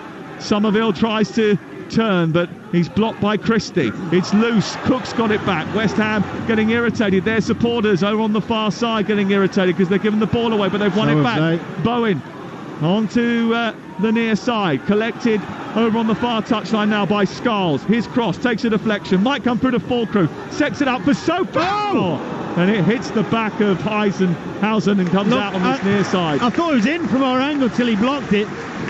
Well, it was heading in before Hausen stood in the way. Yeah. Can't believe there's people leaving. No, don't go. It's only 11,000 to get in here. I know. It's not like a massive queue to get out, lads. Well, Sofao knows that West Ham now have one more chance to get the ball into the box. Sofao has just pulled on his toes. He's sent it back towards Kilman. Kilman's going to send this into the area. No, He's clipped it to the far post. Arida Balaga has spilt it, and he's got it at the second attempt. Now he wants to get it forward. Oh, it's like basketball, this. It's 4-on-4, and across comes Brooks. Over the halfway line, he rushes, gets into the opposition half, tries to take on Somerville. He turns it back in field now, releases it to Kirkes. Can he hit it? No, he goes wide to Ouattara instead. Ouattara's effort. What a bad decision to shoot. Why hasn't he squared it? He's got to cross it. He's got 4 men in the box. Tight angles, tired legs, tired thinking. Understandable. Some of these lads have left everything out there. Both sets of teams have had a good go, to be fair. What a great end to the match. It's been a frustrating fixture for the Cherries, this, over the last few years. They haven't won against West Ham since 2019, and they might yet lose it because Bowen is going through the middle. Even though when West Ham are at their lowest ebb, it's still impossible to beat them for Bournemouth. Or is it? Christie, forward. Enisu now couldn't control it. He got in the way there because that ball was heading towards Brooks. Yeah. Cook goes over the top, falls to the ground. The referee's going to blow the 4-time whistle. Great end. It is a South Coast stalemate. A hug of appreciation between Iriola and Lopetegui. Bournemouth's wait for a victory over West Ham goes on, and they missed the chance to go above Manchester City. But for the Hammers fans, who have watched their team fluctuate and flounder all season, moments before the end, they thought they were taking all 3 points. 88 minutes on the clock. It was 1-0 thanks to a penalty. It might have been fortunate, the award, but it was definitely within the laws of the game. And then Enis Unal stepped up just 90 seconds later and stuck away a perfect free kick to rescue a point for Bournemouth. Bournemouth 1, West Ham 1. What an end to the game. Absolutely. It was end to end right at the end. Danny Murphy stood up and applauded. Sam Matterface just applauded as well. Rightly so, because they did give everything. Both sets of players. You can't accuse them of not giving their all. Sometimes it lacked a little bit of quality, but there was always excitement, always drama, and always commitment as the West Ham players go over to their fans across the road from us to applaud them for their support, and they will have thought they'd won it. And whatever you think of the penalty, at 1-0 up, they have to see the game out. But I go back to the substitutions that Lopetegui made, Danny Murphy, and they seem to invite pressure on West Ham. You said in commentary they're settling for a draw, settling for what they've got. At 1-0 up, those changes that he'd already made just invited more pressure and invited that equaliser that came in the end. Well, I think it certainly invited a bit more pressure at times, but they had spells in the game playing the other way where they were under pressure as well. So I won't be too critical of him. You're away from home against the Bournemouth side that is known, as Sam said, for scoring late goals. It's known for having good substitutions and can bring energy at the end of the game. And maybe he thought, you know what, a draw here is not the end of the world, and it keeps our momentum going. So I think it's understandable, and ultimately they did concede with an absolute wonder free kick. They did, and it was a hell of a goal. This is a Bournemouth side that's beaten City and Arsenal and Spurs. Exactly. So yeah, it is a good away point. There's no question about that. If they'd have lost, he'd have got questioned even more. Absolutely, but I'm just saying from the fans' point of view, at 1-0 up, they want to see their team see it out. Let's talk about the penalty, because there's a complete lack of common sense, regardless of what the law says. And I think that was proven because the referee went over and took forever looking at the monitor. Now, if it was, I'm not saying, he didn't really want to give it. He knew within the law he had to give it. Felt to me like he didn't really want to give it. because common sense says it's not a penalty? Yeah, well, I hope that's the case. I do feel for them at times if they all sit there and agree it's not a pen, but they have to give it because the law says. That's the difficulty around it. As Sam and I said on air, I just want to get to a point where big, huge games of football that we enjoy and love aren't decided on ridiculous decisions like that. It's a flimsy penalty, isn't it? Flimsy. Poor, isn't it?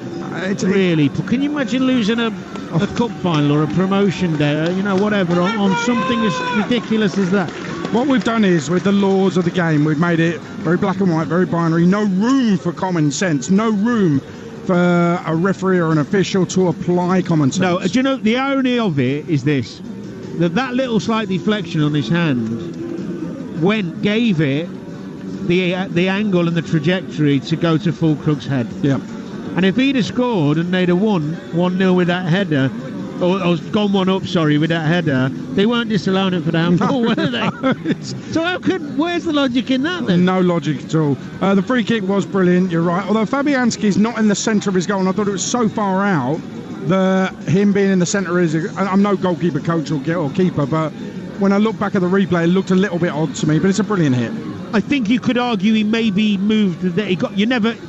If you're...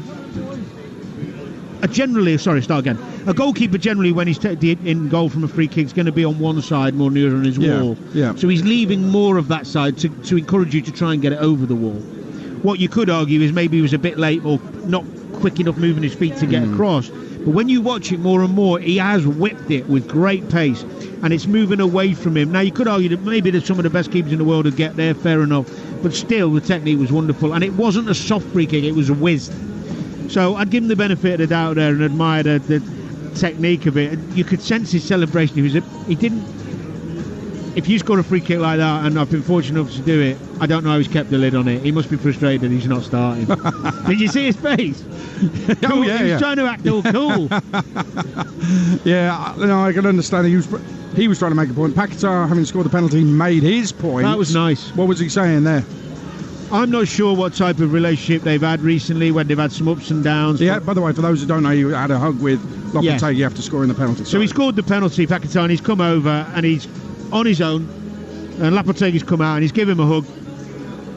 He hasn't played all the games recently. He's got stuff going on off the pitch with the betting stuff and all that.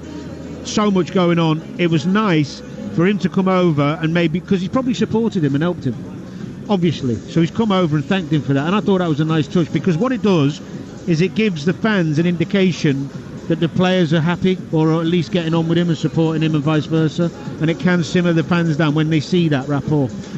West Ham fans tell me Paquetá's not played particularly well all season, and indeed, as you just said, he's been left out sometimes. Did we see the best of him tonight? There's more to come, really, from him, isn't there? No, he's better than that. But there's glimpses, there's bits, but not enough. No, he's better than that. Yeah.